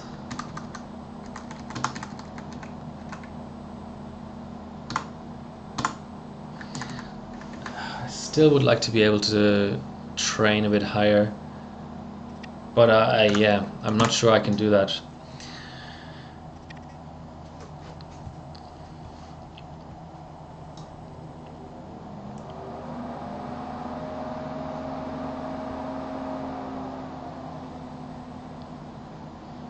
Yeah, so Intel versus AMD. AMD is ahead on process. AMD is ahead on IPC. AMD, Intel has been stuck on 14 nanometer like it's a curse. I don't think they're ever going to make this kind of a mistake with a process again. So I think this is the unique spot. AMD is going to, a tick, whatever they call it. It's not a talk, it's a tick. It's a proper new architecture.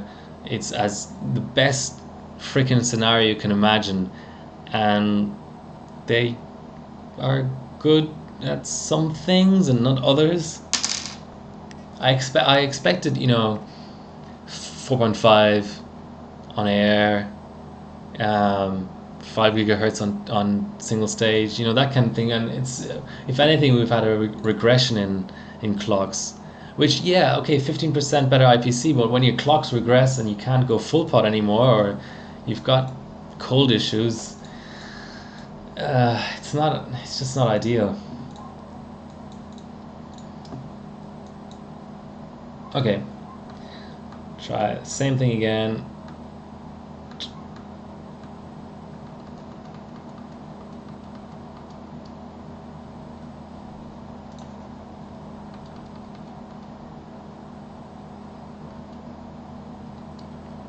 PCIe Gen 4 I do like. I think it's a good innovation to include.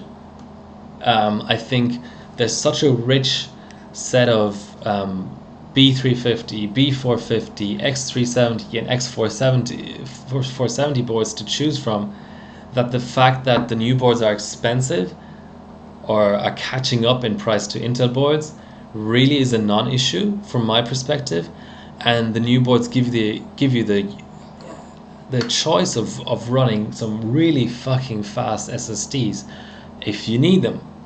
Now, a lot of people, for whatever reason, want the new board with the new chip, but there's such good X470 boards around. Yeah, but I mean, Gen 4 is only if you want a quick SSD like that, you're like a power user. Why not buy a new board? You know, yeah, they've flip-flopped a bit on support on old boards, but Gen 4 obviously is a demanding standard. So it doesn't surprise me that they're being careful with where it's supported and where it isn't. You know.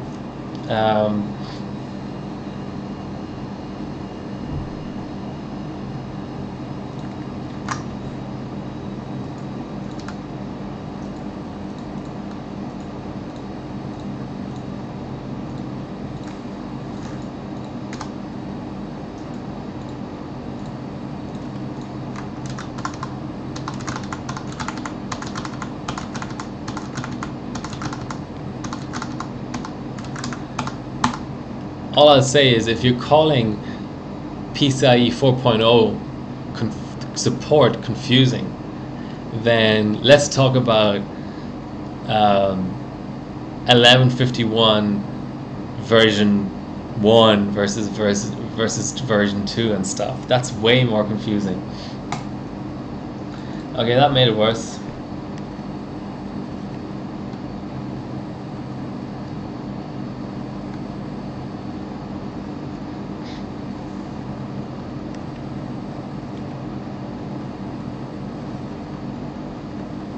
I'm just going back down to 2 volts and seeing what happens.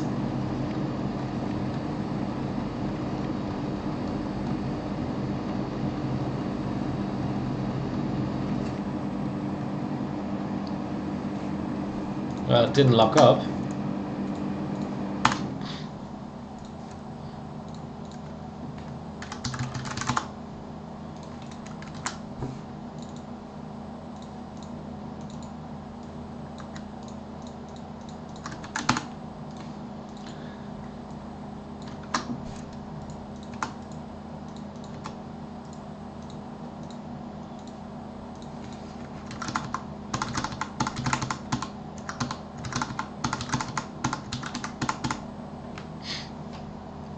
Does the Crosshair 6 Hero support it? I don't care. I don't do storage benchmarks. I just think that it's a non-issue. It's there for the people who need it, and it's not there for the people who don't need it. So you have absolute choice. You have such an amazing range of options. You can go first gen on an X570 board if all you need is storage. You can go third gen on an X370 board when all you need is performance. You know, you can go ITX, whatever. There's just limitless options. Whereas on Intel, you're very much, it's just like, we can give you exactly 6 cores and 6 threads, or exactly 8 cores and 8 threads, or 8 cores and 16 threads. And if you want like 6 cores, 12 threads, you've got to go in i7, you know, which on AMD, that's the lowest chip they sell. That's an incredible difference. In just everything's unlocked on AMD. On Intel, if you want unlocked with a certain number of cores and a certain number of threads, you're basically shoehorned into exactly one SKU. But of course, on the benching side, Intel is unbeatable. And I feel a bit dumb for having given AMD as much leeway as I did over the years, saying, oh, you know, next iteration it's going to be faster. It's gonna, you know, watch out. You know, AMD will beat Intel in everything except SuperPi. But I'm starting to realize now that even when you give them absolutely optimal starting conditions, they're still not as good as Intel for benching. So MOA, if people are not familiar with MOA, look up old videos about MOA. It's Masters Overclocking Arena. MSI did so much Yeah, it is simple that you just check this chipset, but the thing is, what I just don't get is the fact that there's no backward compatibility. So I can kind of understand no Coffee Lake in a Z270. That makes some kind of sense to me. But why no KB Lake in Z390 or in the Z370? That is pure greed. That's a pure money grab. That is just stupid. That's just fucking ridiculous. But let's have a look at our run here. So what were we looking at lately was we were looking at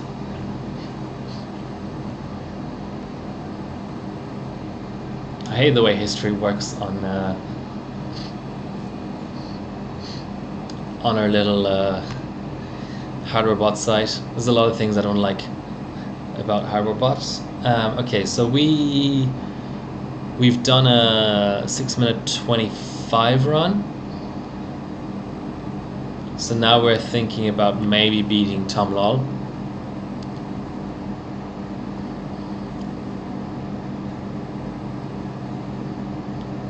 Turn burn is in here. There's a 5.5. There's a wow beating. Hold on. We've started to beat LN2 runs by Froxic and Massman, which are not exactly bad benchers. Let's look at Massman's run. Let's try and pinpoint where the efficiency is going away. So clocks are great. Oh, RAM clocks are, it's triple channel and it's neither fast Sammy that's loose nor slow PSC that's tight. It's just it's loose slow Sammy. So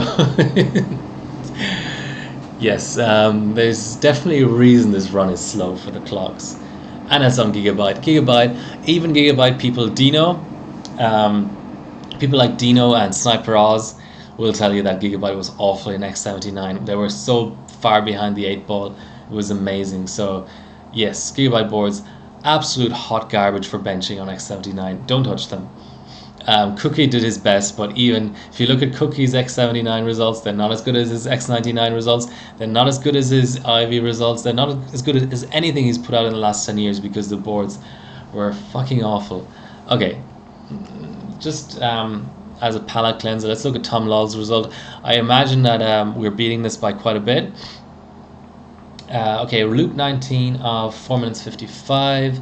He's got a 4 minute 56 result. Okay, so we're going up into the 35 hardware point result bracket, which I usually need a good chip and LN2 for. So now Papa will be a good one to beat. But let's look at Ving first. Ving, a retired but very well respected Polish overclocker.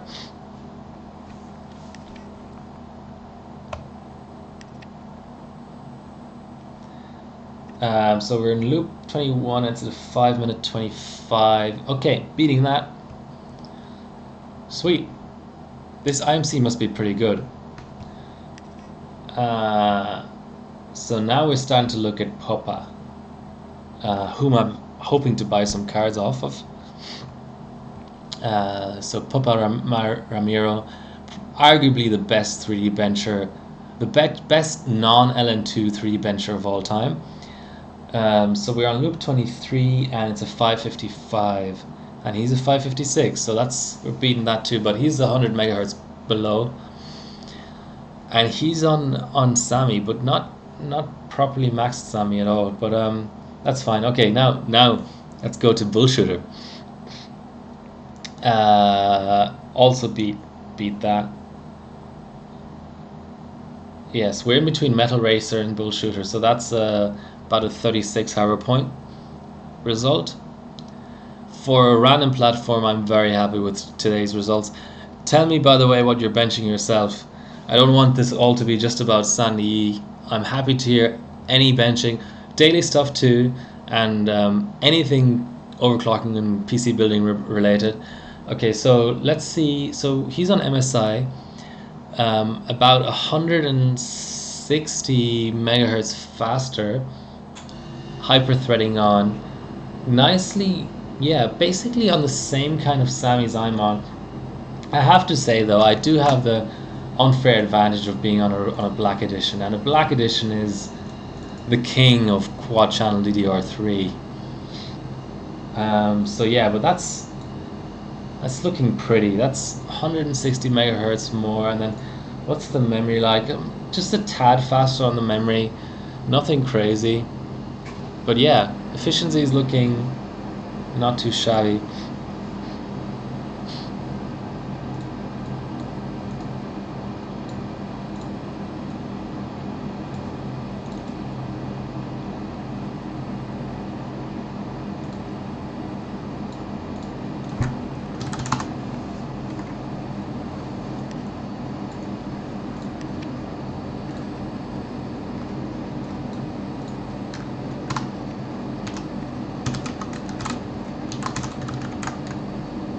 Just for reference, somehow they didn't like over 2 volts. Could be platform related, could be board related, could be a lot of things. When you have 4 sticks in play, it's really it can be quite hard to know what voltages to set. But okay.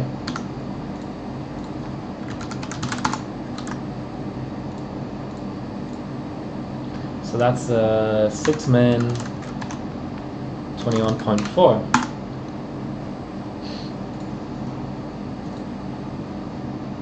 Let's keep going. Let's probably need to do half BCLK steps at this point.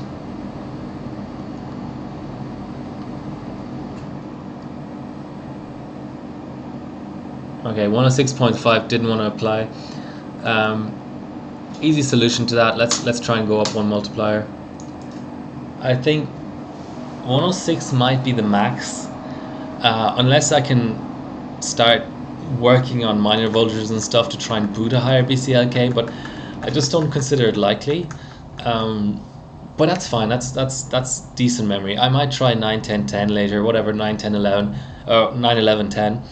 That's all beside the point. I think we have to try and boot 51 mult now and run that, and then 52 mult, and so on.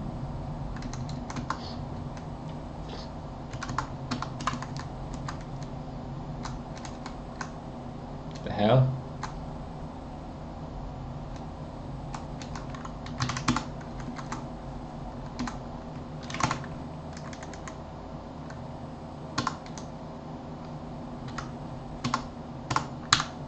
Okay, 51 mult. Let's do it. This could give it a really nice push. Oh, that's a Windows 7 run that I'm comparing against. Okay.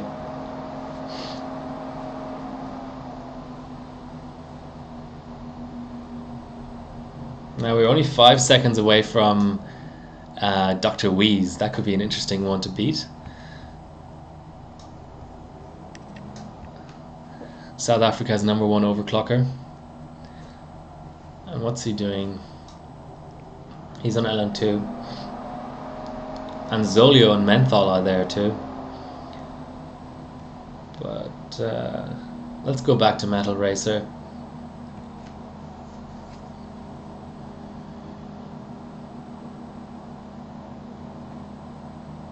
Was that a post? Looks like an okay post. Yep. Alright.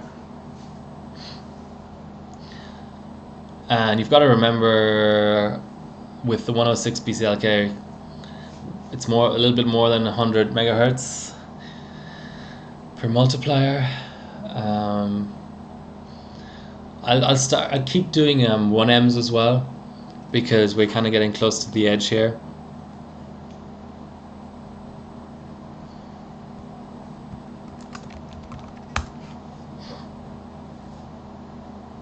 Hours on stream already. Okay, let's have a look here.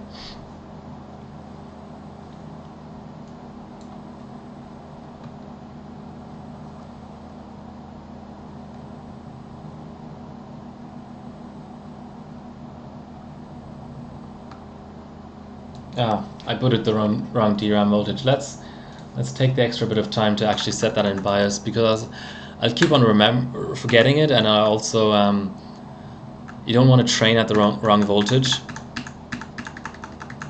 So yeah, that shouldn't require a full retrain anyway.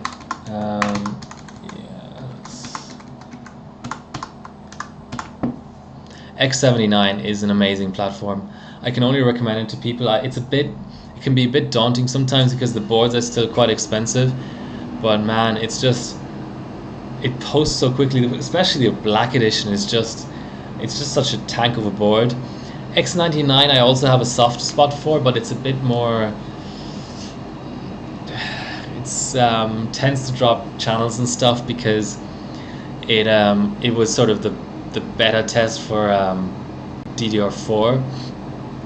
Okay, let's get right into it.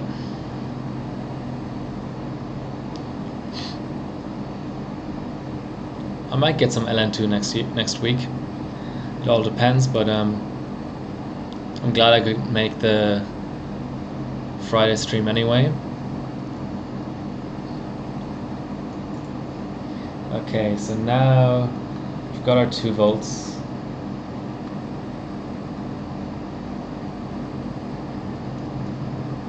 Gotta push up our BCLK again.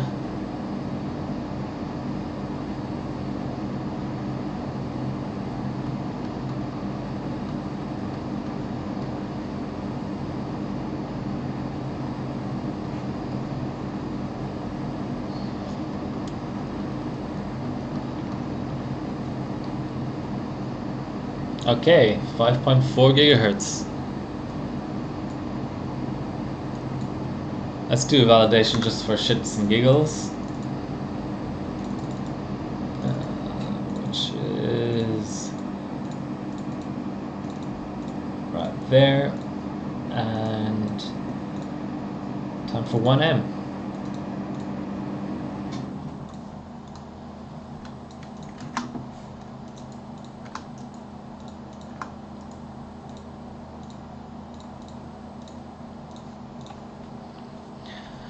So our previous run was a 7. This should be under 7. 7 point with 7 seconds and 80 milliseconds or thereabouts.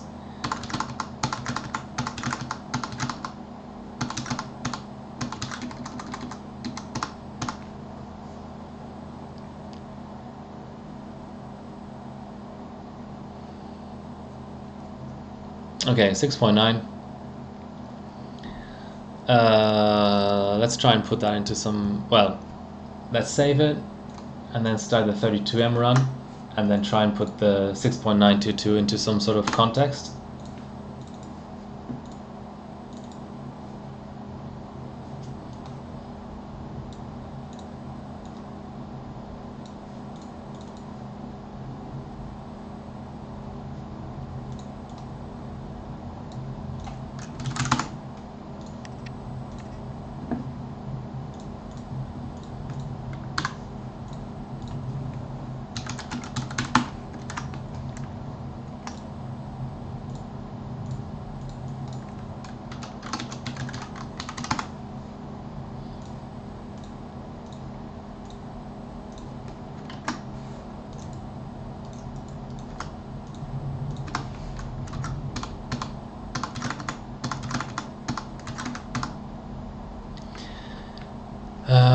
Do we need a stopwatch? No, we're confident this is going to work.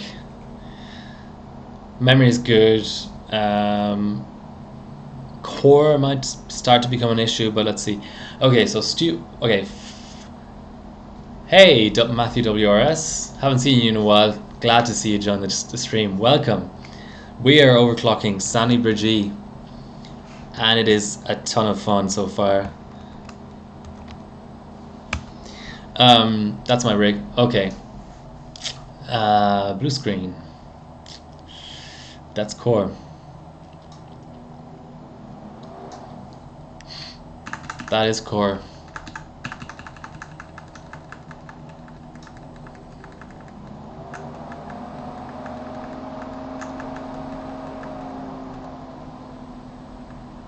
Okay, I'll make sure all my current limiting, yeah, all my current limiting stuff and all that kind of jazz is fine in the BIOS, so I'm not limited by that.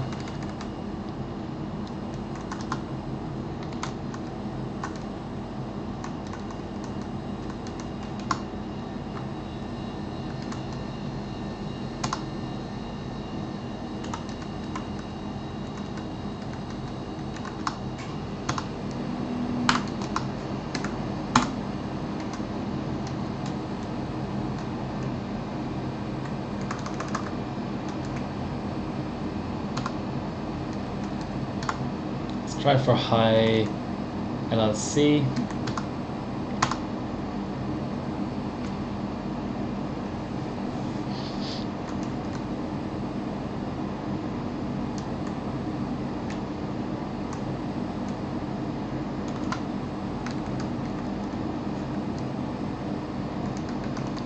I'm not sure what else I can really do here. Just gonna have a quick look around. Should really be off.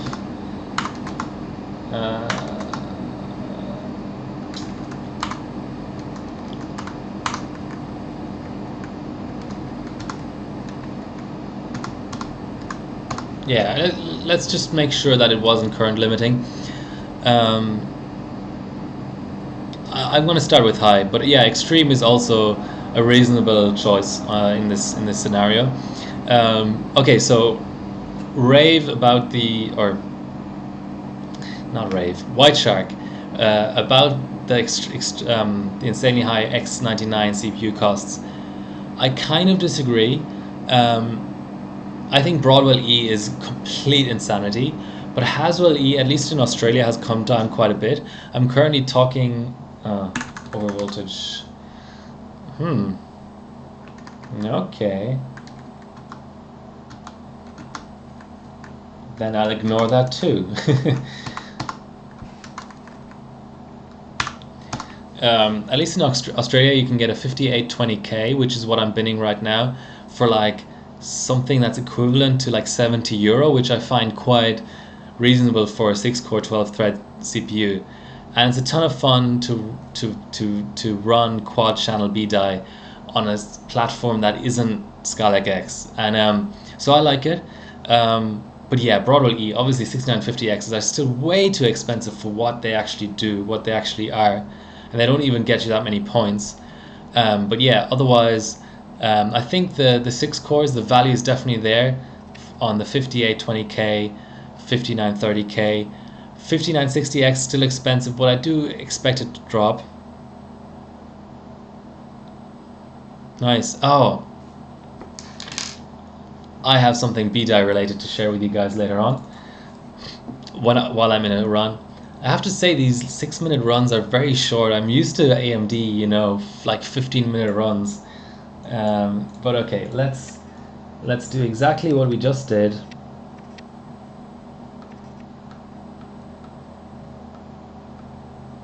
So upping the BCLK. You can't really go wrong with current gen of G.Skill RAM. I mean, the ripjaws are a bit weird sometimes, but Trident Z is tried and trusted.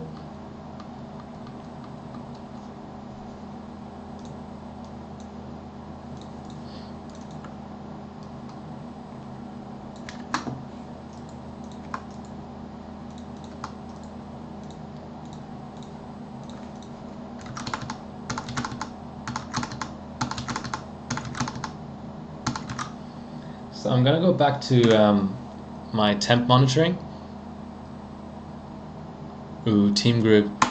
I like team group too. It's showing 26 degrees right now. Let's keep an eye on that. Oh, it's showing 43 now. 45. 44. Okay, let's see how we go.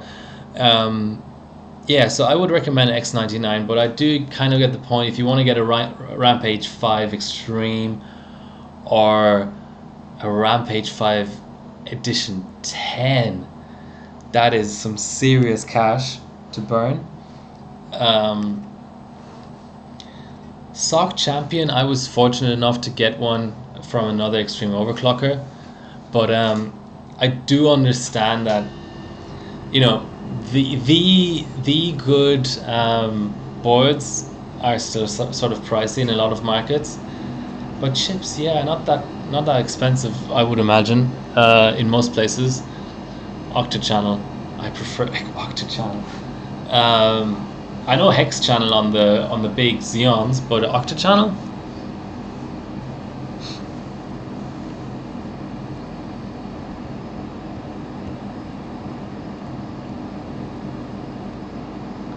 Okay, let's.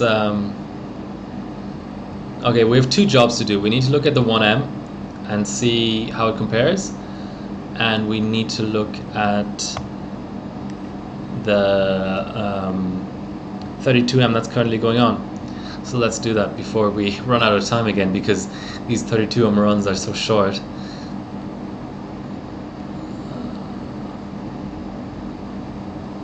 So we've got a loop 6, so I'm reasonably confident that we can finish. Sock Champion, yeah. What chips do you have, White Shark? I didn't know you had X99.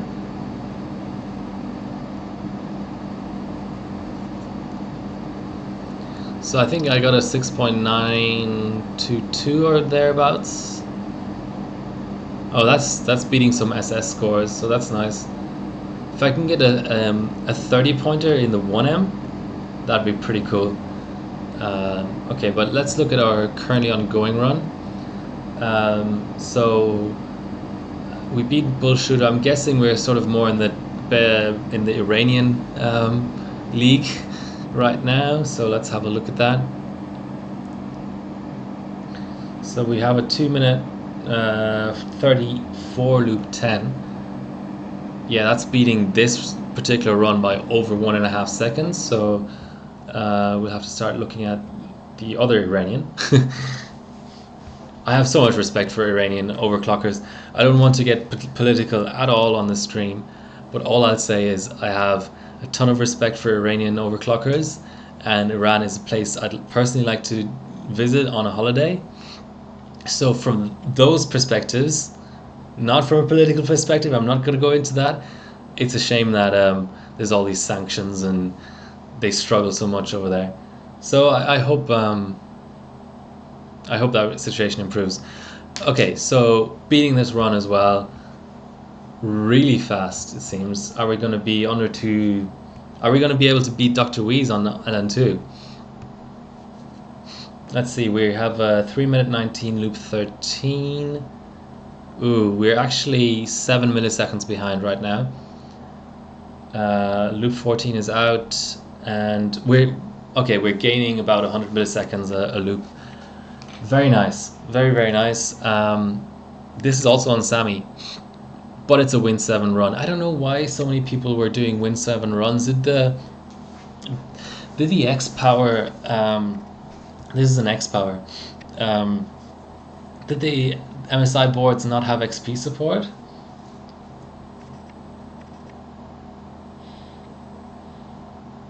I didn't see the 10 dim.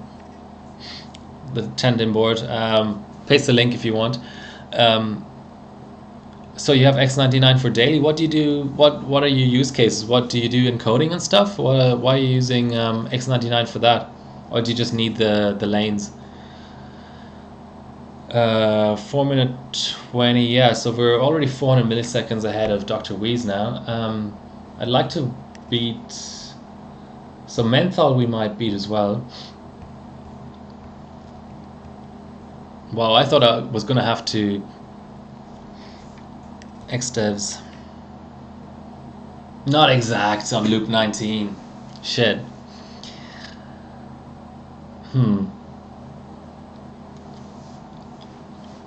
That is an unfortunate event.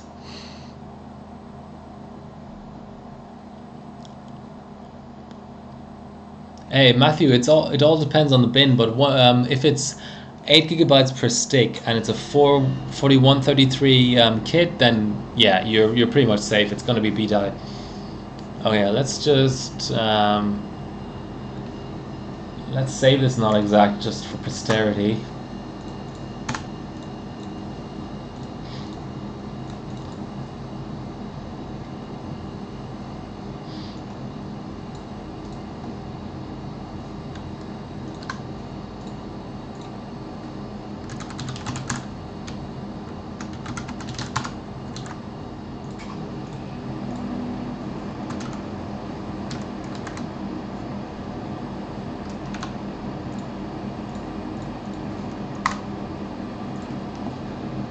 Okay, what do we want to do?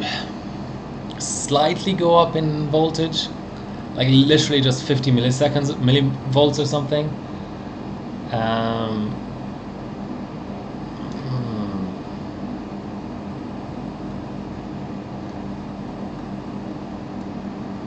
Let's try that. Let's give it another 50.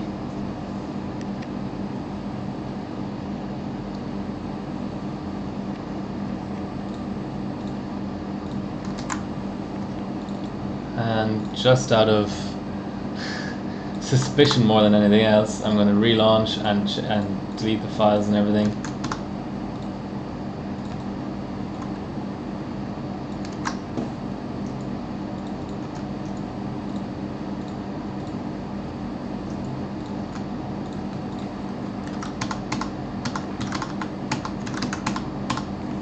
Okay. Lanes for folding at home. Okay, so folding at home is still a thing. Tell me about that. I used to do SETI at home and a little bit of folding at home. I used to be on the extremes. Well, I didn't do much, but I was technically on the extreme systems SETI at home, folding at home team. It's cool that that still happens. What happened to SETI at home? I like space. Used to my dream as a kid was to become an astronaut. So anything space related, I'm really interested in. Yeah. Okay. The E998 Dark. Let's have a look at that.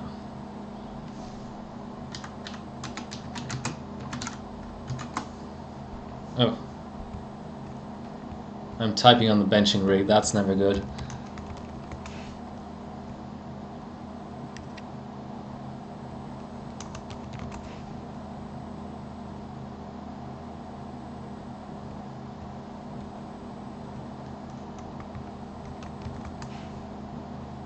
Here we go.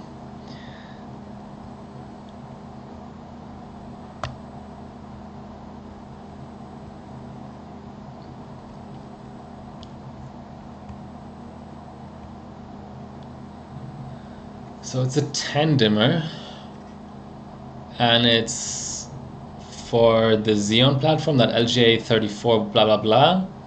No, because it's got a smaller VRM. No, it's for X299. So it's just for capacity. The extra DIMMs are just for capacity. Is that the idea here? It's quite bare. It looks like just a pretty bare bone X299 board. I'm surprised that EVGA does. Oh, it's X99. That heat spreader looks like, that IHS looks like the X299 though. That's got the shape of an X299 heat spreader.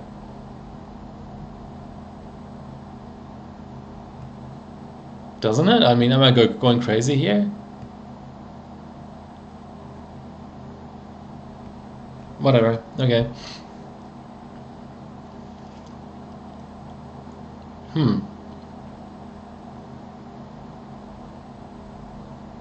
Interesting. Okay, let's go back to our runs. I think Metal Racer we beat. I think we were talking about beating Menthol. Whoever Menthol is. 6 minutes 16 flat is quite impressive. So we're on a loop 12 of 3 minutes 4. we could still be we could still make this up. It would be quite tight, but yeah, I think we've just made it up. So this has a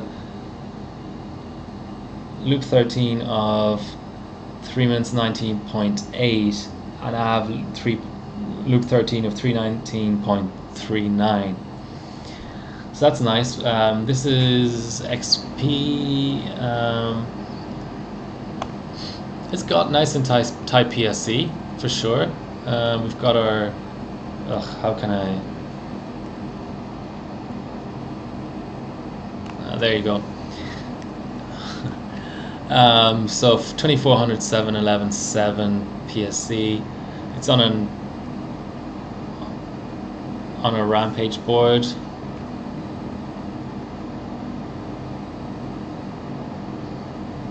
I'm just gonna stop recording my stream and just stream it, just in case that was causing performance issues.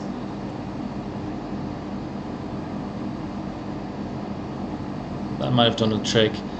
Yeah, so this is a reasonable run.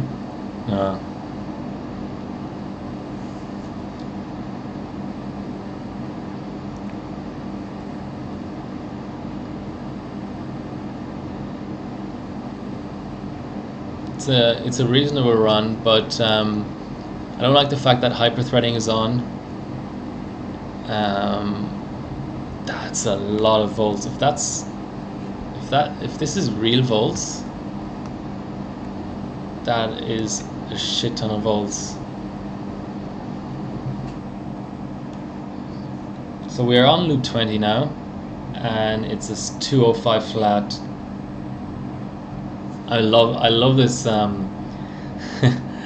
love this symmetry of a 4 minute 50 loop 19 and a 5 minute 5 exact loop 20. That's just beautiful. I need to keep this run just because of that. But yeah, we're moving up in the world. So loop 22 of 524.6. So that's the second fastest. So we're basically talking maybe even moving up a spot further than that. Yeah, I think Zolio is in play now.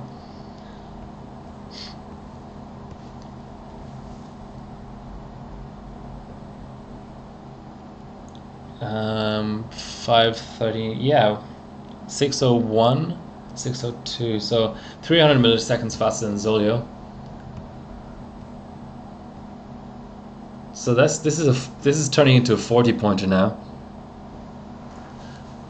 So we ended up with a 6 minute 14.688. Slightly slower than this mystery person here. Team Hardware Reactor. Okay, so maybe let's see if we can pinpoint what's slower about us.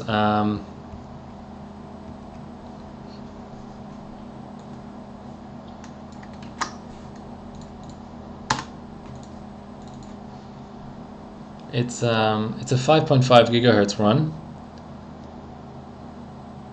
whereas I'm at 5.4. Obvious difference there.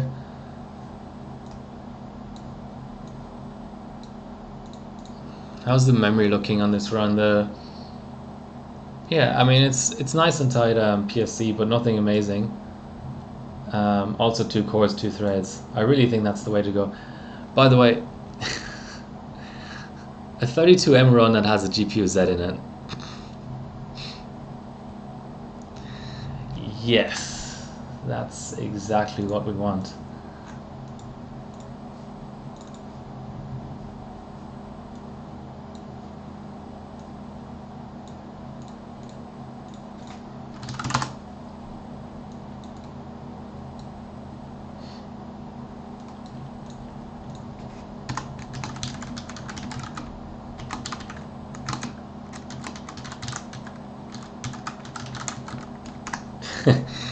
A little bit of shameless self-promotion here.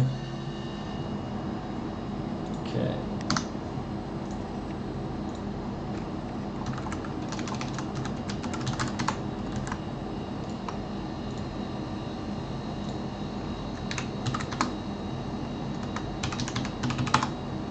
6 minute 14, 6.8. Let's just give setting multiplier another go on here.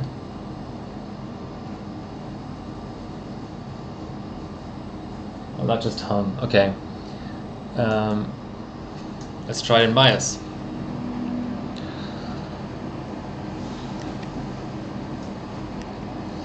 Although I don't really want to, considering how well the memory has been scaling, I don't really want to sacrifice memory mults or memory frequency.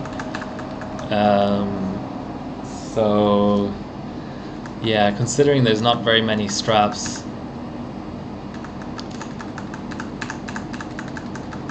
let's see what we can do. It may not be able to go up on multiplier anyway, so maybe a moot point.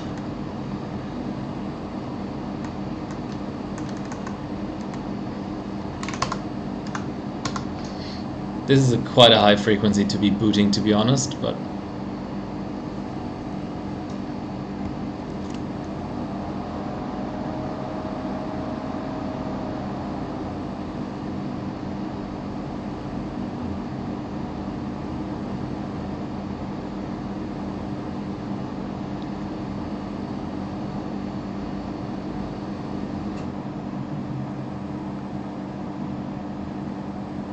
oh.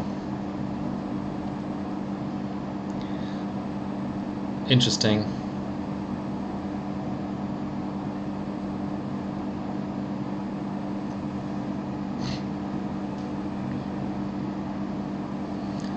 Let's see if I can get a 1M out.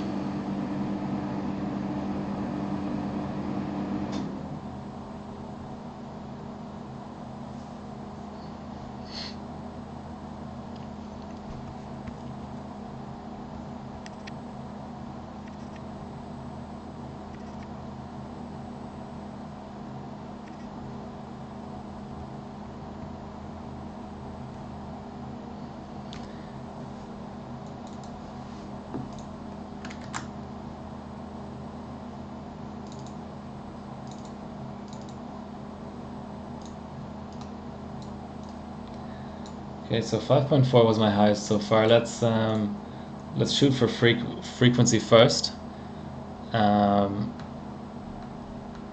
Just while we're here, I'm gonna go in 0.5 steps. Not applied. This should be a new personal best. Well, by 2 megahertz. Okay, screw that. Let's go one more step. Yeah, that's a new personal best.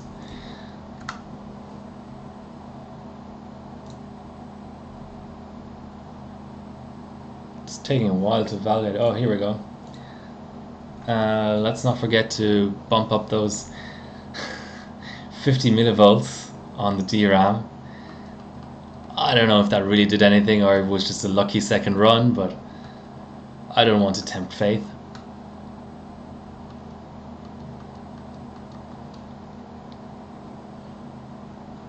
Alright.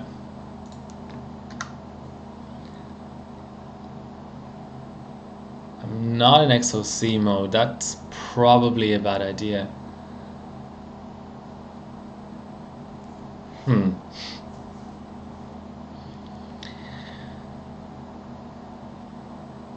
That's a hang up. Okay, let's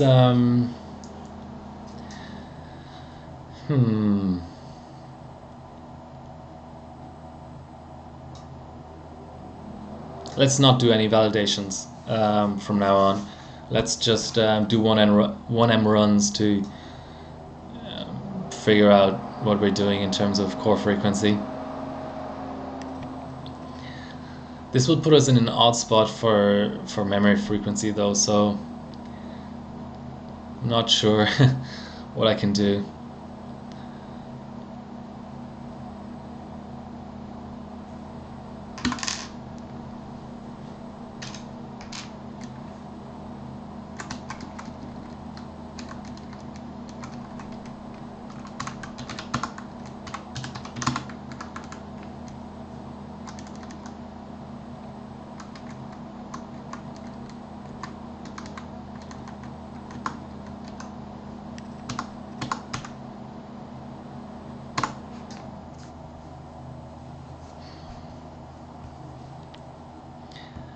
I think we're starting to reach the end of the line here, but that's fine.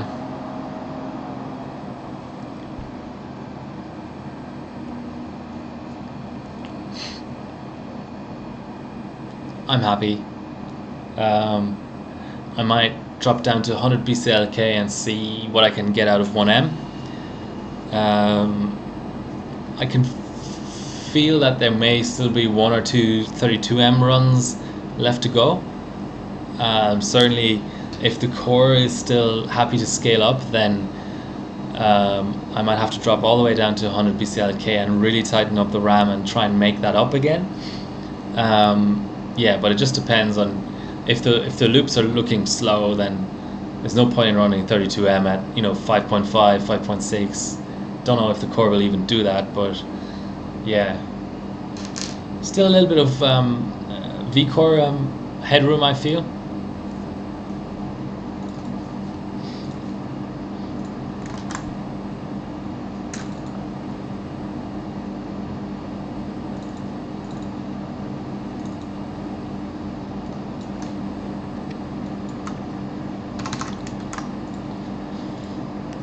Okay, XOC is engaged.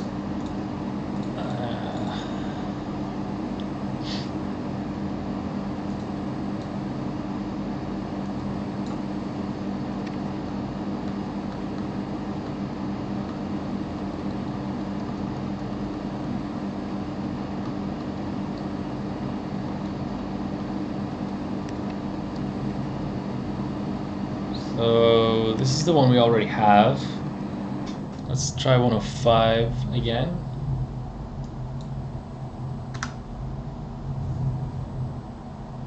Okay, that's cleaner.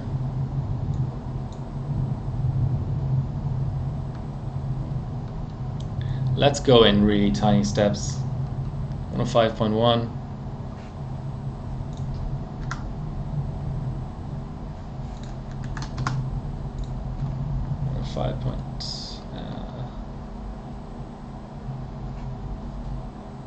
5.2. No, okay. E5 2609. Never even heard of that chip. Let's look it up while we're waiting for a system to recover here.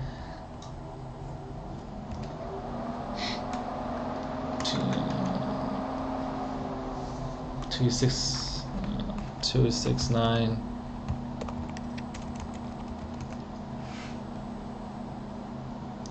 Version 1, I'm guessing.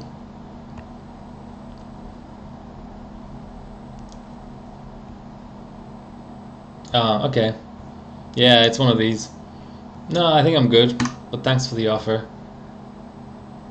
I pretty much only overclock stuff that gives points or platform records.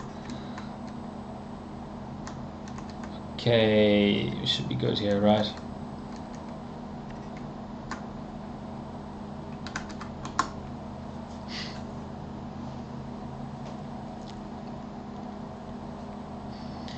Let's see if we can get a 1M run out at 105. That's not too far below the previous memory. I think that's reasonable. I can probably still squeeze a little bit of vCore out, but I don't want to kill a chip that is an LN2 candidate. So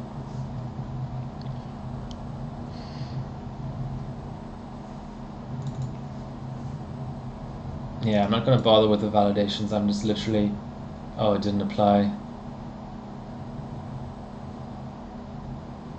Didn't apply anything. That's right, it had an overclocking failed. Wasn't paying attention. Is Windows 7 possible on Z390? Yes, it's definitely possible. Tons and tons of scores on HardwareBot with 9900Ks on Windows 7. Windows 7 and Intel has full support. Well, okay, Windows 7, yes, you may have to do a few things to get the USB drivers working and stuff, but in terms of just booting the OS without, let's say, keyboard and mouse and stuff, yeah, definitely possible.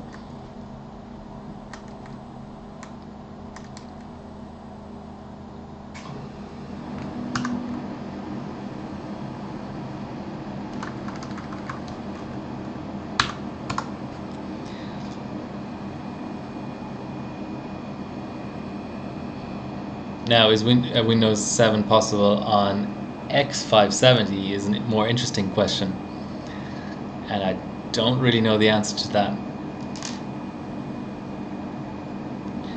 There's a thread on forums about the Apex specifically. What board do you have?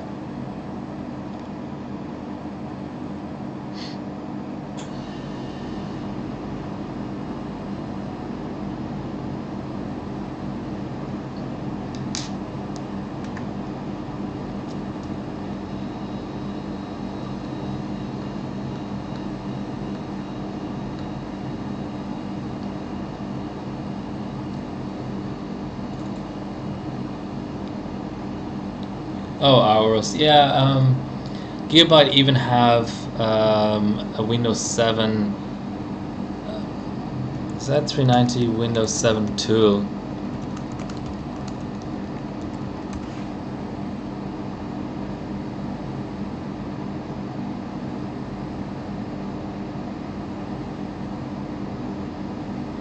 Okay, hopefully this link is actually correct.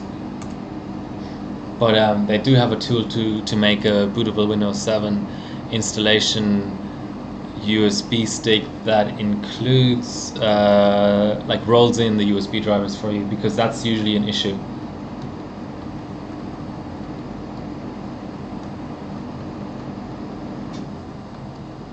One of 4.5 again. 105. I'll leave it at that. I'm happy with that. If that passes something.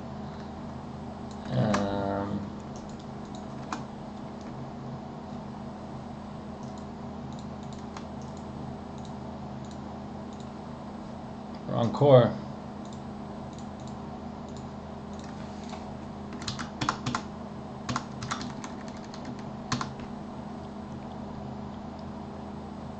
It's not included on the list. Try it anyway. Very often manufacturers don't officially support something that still works. It's just a way of reducing liability, reducing support complaints and tickets and things. Okay. 6.84. 6.843.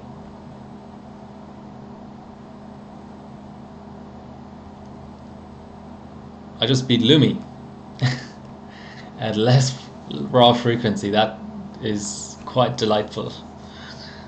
And this is a 30 pointer, so now I have a 30 pointer and a almost 40 pointer, which is really nice. This is a dice run. It's a Sammy dice run. No.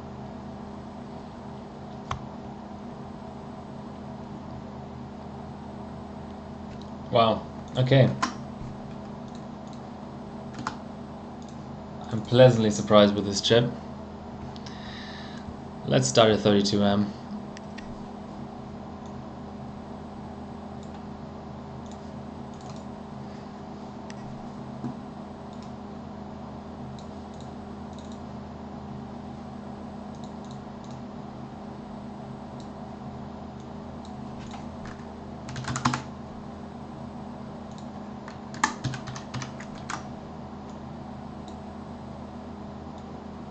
Ah.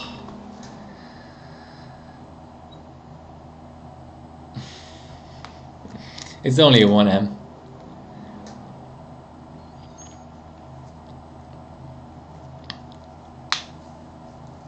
Should have just taken a screenshot with memory and CPU tab and moved on. Ooh, but Lumi was running, for some reason he was running 32 gigs of RAM. So he was running dual rank? He was running 8DIMM? Potentially?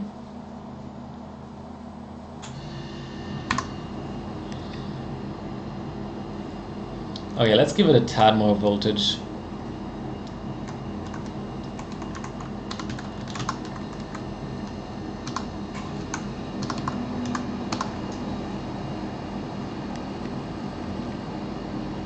Chipset drivers. Depends on what you want to do. I'm not sure offhand if Intel really publishes chipset drivers for Windows 7, but a lot of Windows 10 drivers work on Windows 7 anyway, so I'd suggest just see if they install. You may not need them depending on what use cases you have, it just depends. Okay, I'm now at 1.65 vCore, 32 nanometer, 1.65. Okay, it's starting to feel a bit like I'm at the edge, but that's fine. I don't want to kill the chip. I definitely want to LN2 this chip.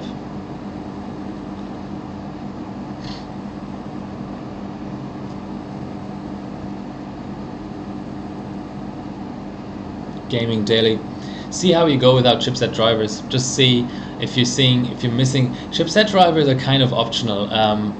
You should use them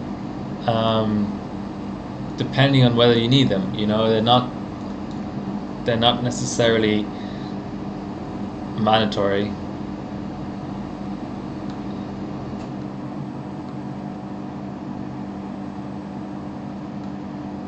So now for some reason CPUZ isn't showing real vCore anymore, which is a shame. But I can start putting that. Yeah, I will add into it.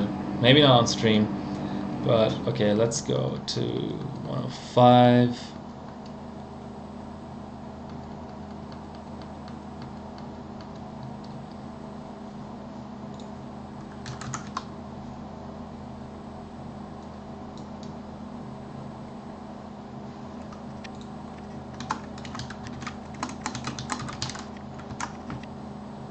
Okay, that's ready and resized.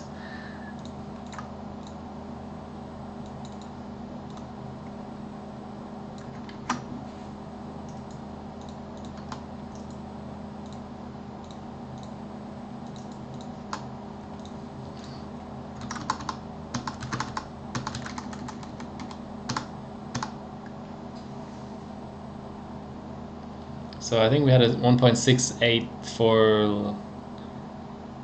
Oh, so now we're slower than Lumi. Let's do a second run. So the last two digits were 5.9 here.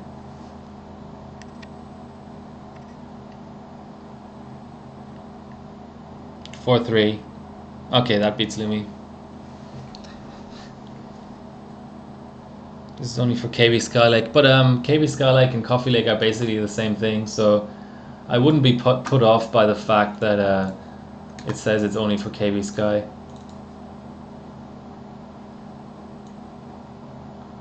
So 4.3 is our end time.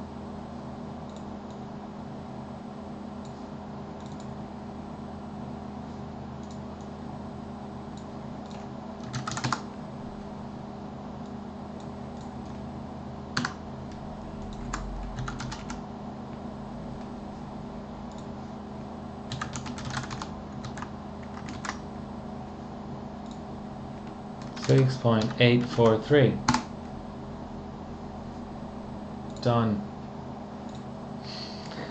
Yeah, I don't know how much is left in 1M specifically. I can try booting up an even higher multiplier, but I'm just gonna try this on 32M, and I'm definitely gonna have to set a timer because this could very, very, very easily hard lock. Very easily.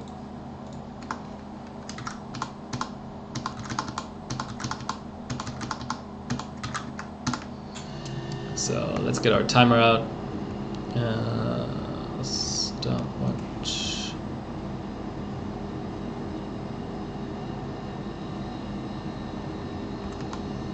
Let's wait for the initial value to come out at least. Okay, we've got an initial.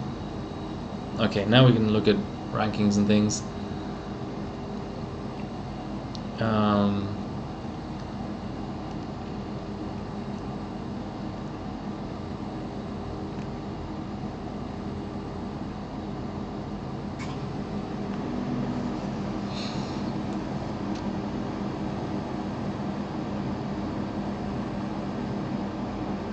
Where's our 32M? So punk sods, I think we're beating punk sods. Let's have a look at turn burn. That's a 5.8 run though.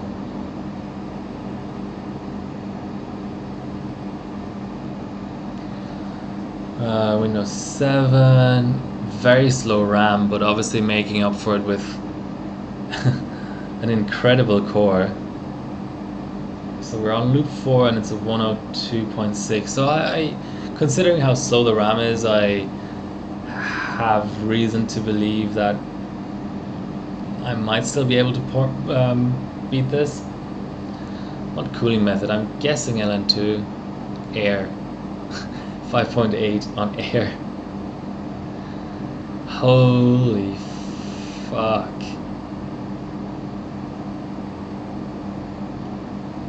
$132.2, so we're still 470 milliseconds away or so.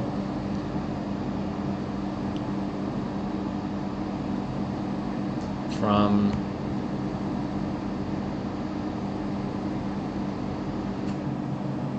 Kaby Lake hour.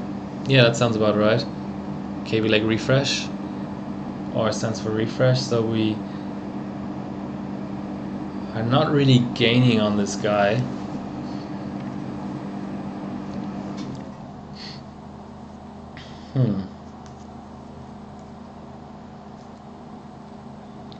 Two minute 2.68. 2 minutes 17. Yeah, it's staying constant, but obviously I think this run will still be faster than what we had.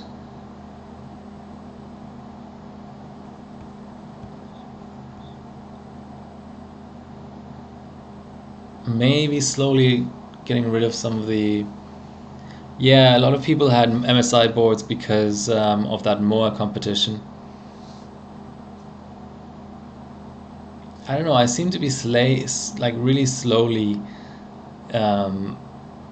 knocking off the milliseconds, not exact.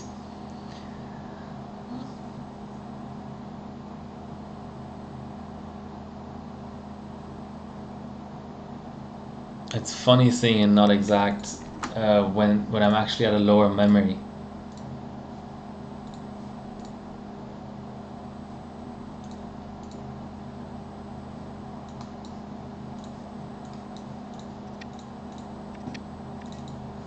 Okay, so this is the... let's go back.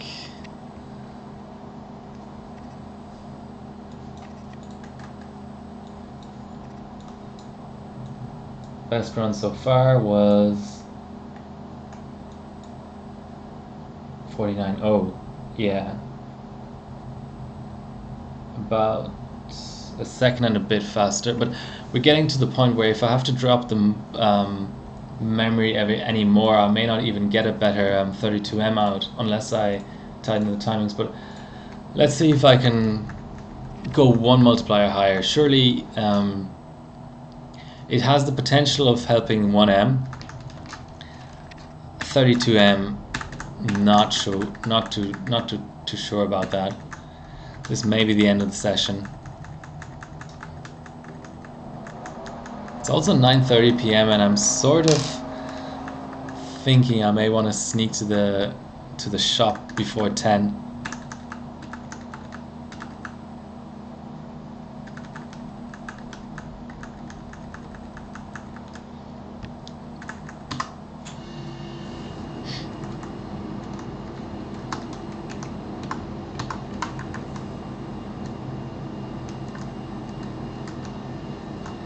Okay, let's go flat 100 and a 53 mult.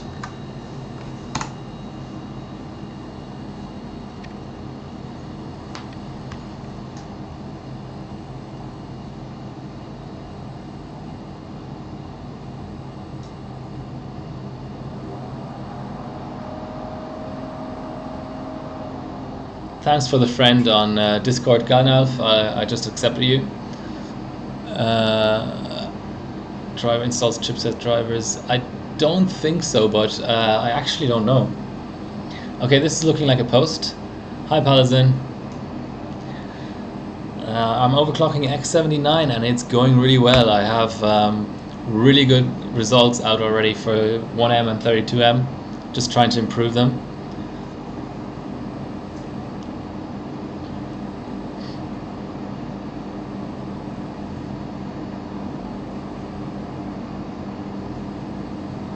Okay.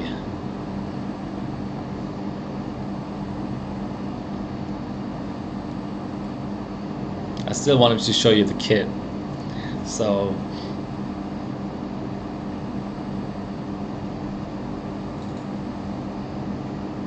should I go for max clock? Who wants to go max clock? I'm tempted not to. Let's see.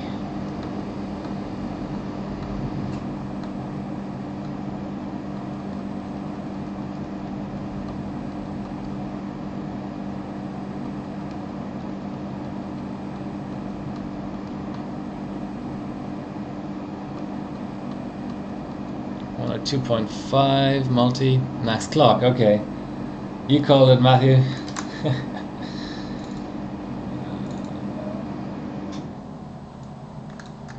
Tidy up our Pi directory. Okay, so 63 was our previous best.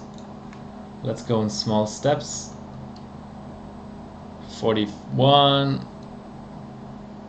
50, 52, 58, 63, 67.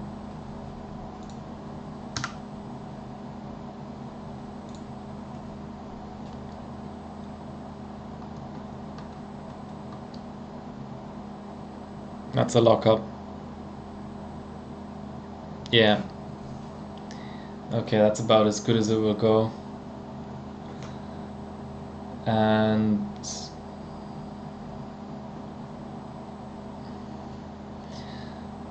that's not really any faster than what I had previously.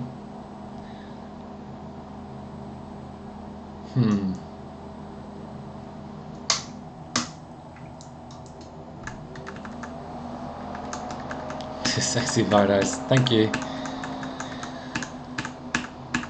They're not even mine, but they provide good airflow.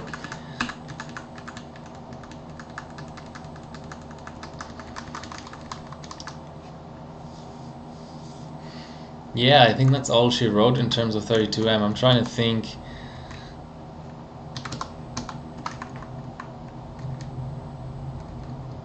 Unless I really want to push the volts.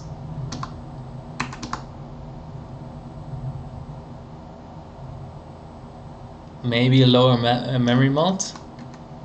Go like 49 and 104, just try it. I go like more like 107 BCLK or something.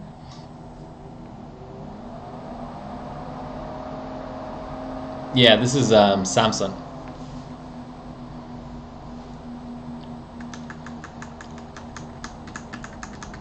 It's a good kit. I bought it from Noxonite.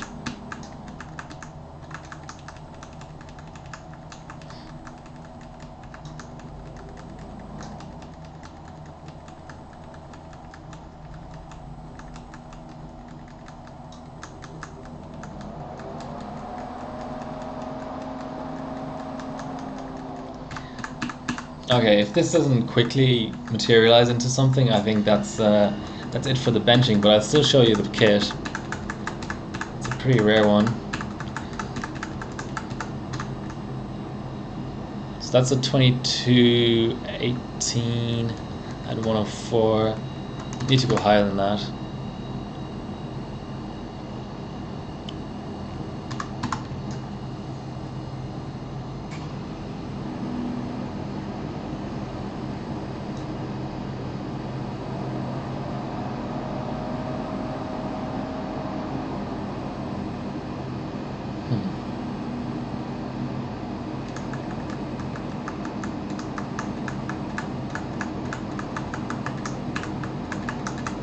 Seems to be posting that reasonably comfortably.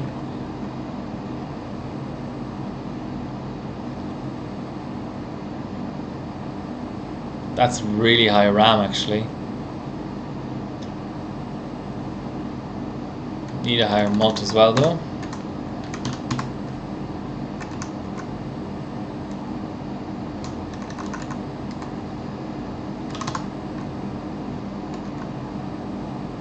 Yeah, that's kind of insane, but let's try it.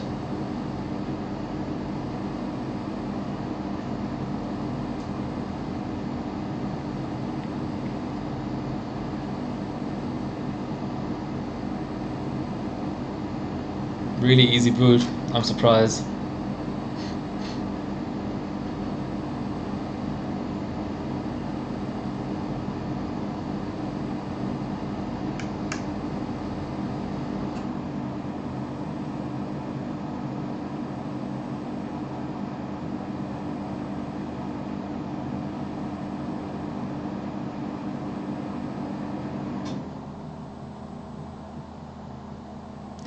Come on, Windows XP.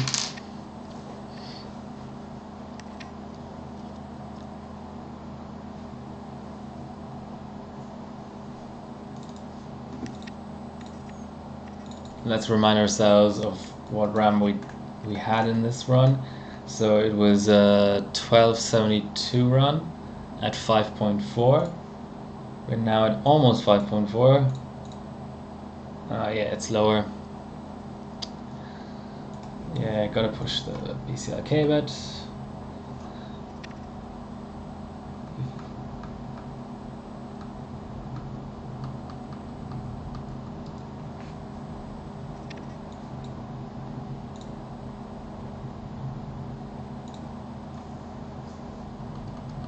Almost 106 was the highest I got on the other strap. But I need to go higher to make up for the crap memory we had.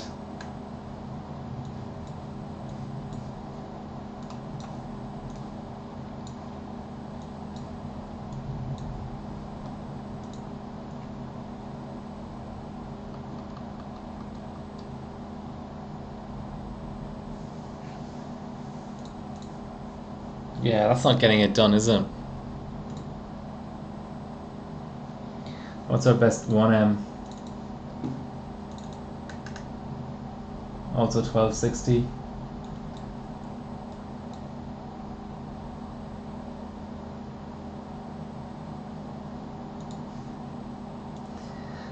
Alright, let's go 1.7 V-Core. Just to see what happens. Just for a max valid.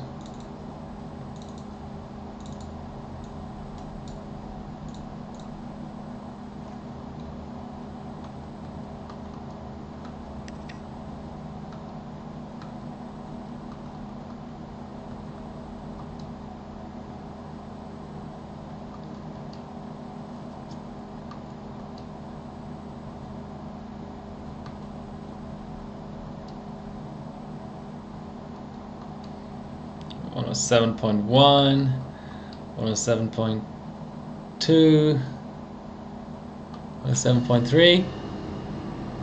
It applied 2 extra megahertz over what I previously had, and it validated on a 7.4. Oh, there we go.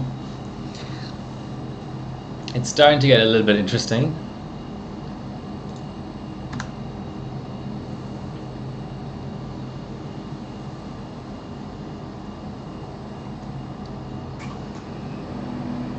Oh, 7.5.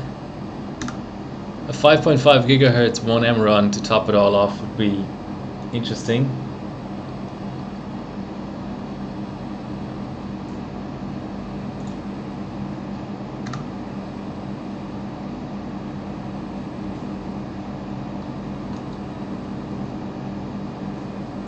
Alright, let's just go for it.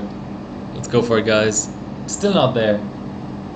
Okay, 107.9. Yes, I see 5.5. I validated. I see the file, and I'm gonna run 1M before it crashes. Of course it crashed. Okay, I think that's gonna do it.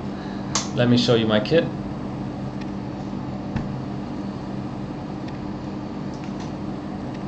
As I get 13 viewers, of course. Yeah, Europe is starting to wake up. Don't worry, I will be streaming again. My name is UnityOC. This is my HarborBot profile. And I'm going to show you 2 p.m. Yeah, but you're all you know, benchers who bench until like 4 a.m. So yeah, this is a kit you won't see for sale a lot, and I go through eBay a lot, and you won't see this kit. Team Group Extreme.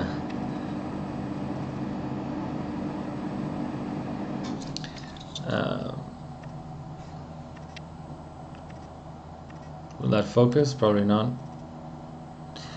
Let me make it a little bit easier.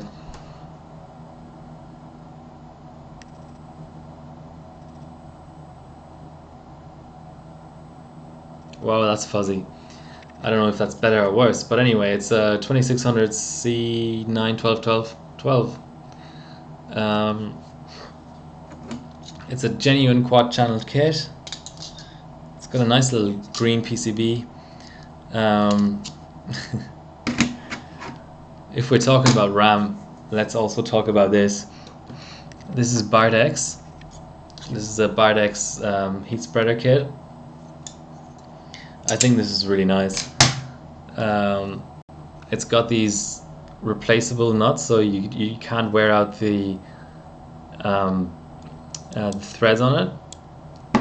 So it's full copper, machined by hand basically, and it's pretty nice. I can't wait to use it. I have a quad set actually. Integrated GPU overclocking. It's usually base clock based. Well, it depends on the platform. Which iGPU are you talking about? Is it a FM2, Intel? Depends on which platform you're talking about. Yeah, I think that's pretty much it. I'm gonna talk to you. That is a really good answer. Okay, I'm gonna go catch the tennis. Really happy with this setup. I think this chip will like the cold because it was scaling all the way up to 1.7 V-core. And it did like 53 molten stuff. So yeah, thanks for watching, and see you next Friday. Hopefully with another awesome platform. I don't know what I'm going to overclock yet. Maybe like socket 370. But for now, bye.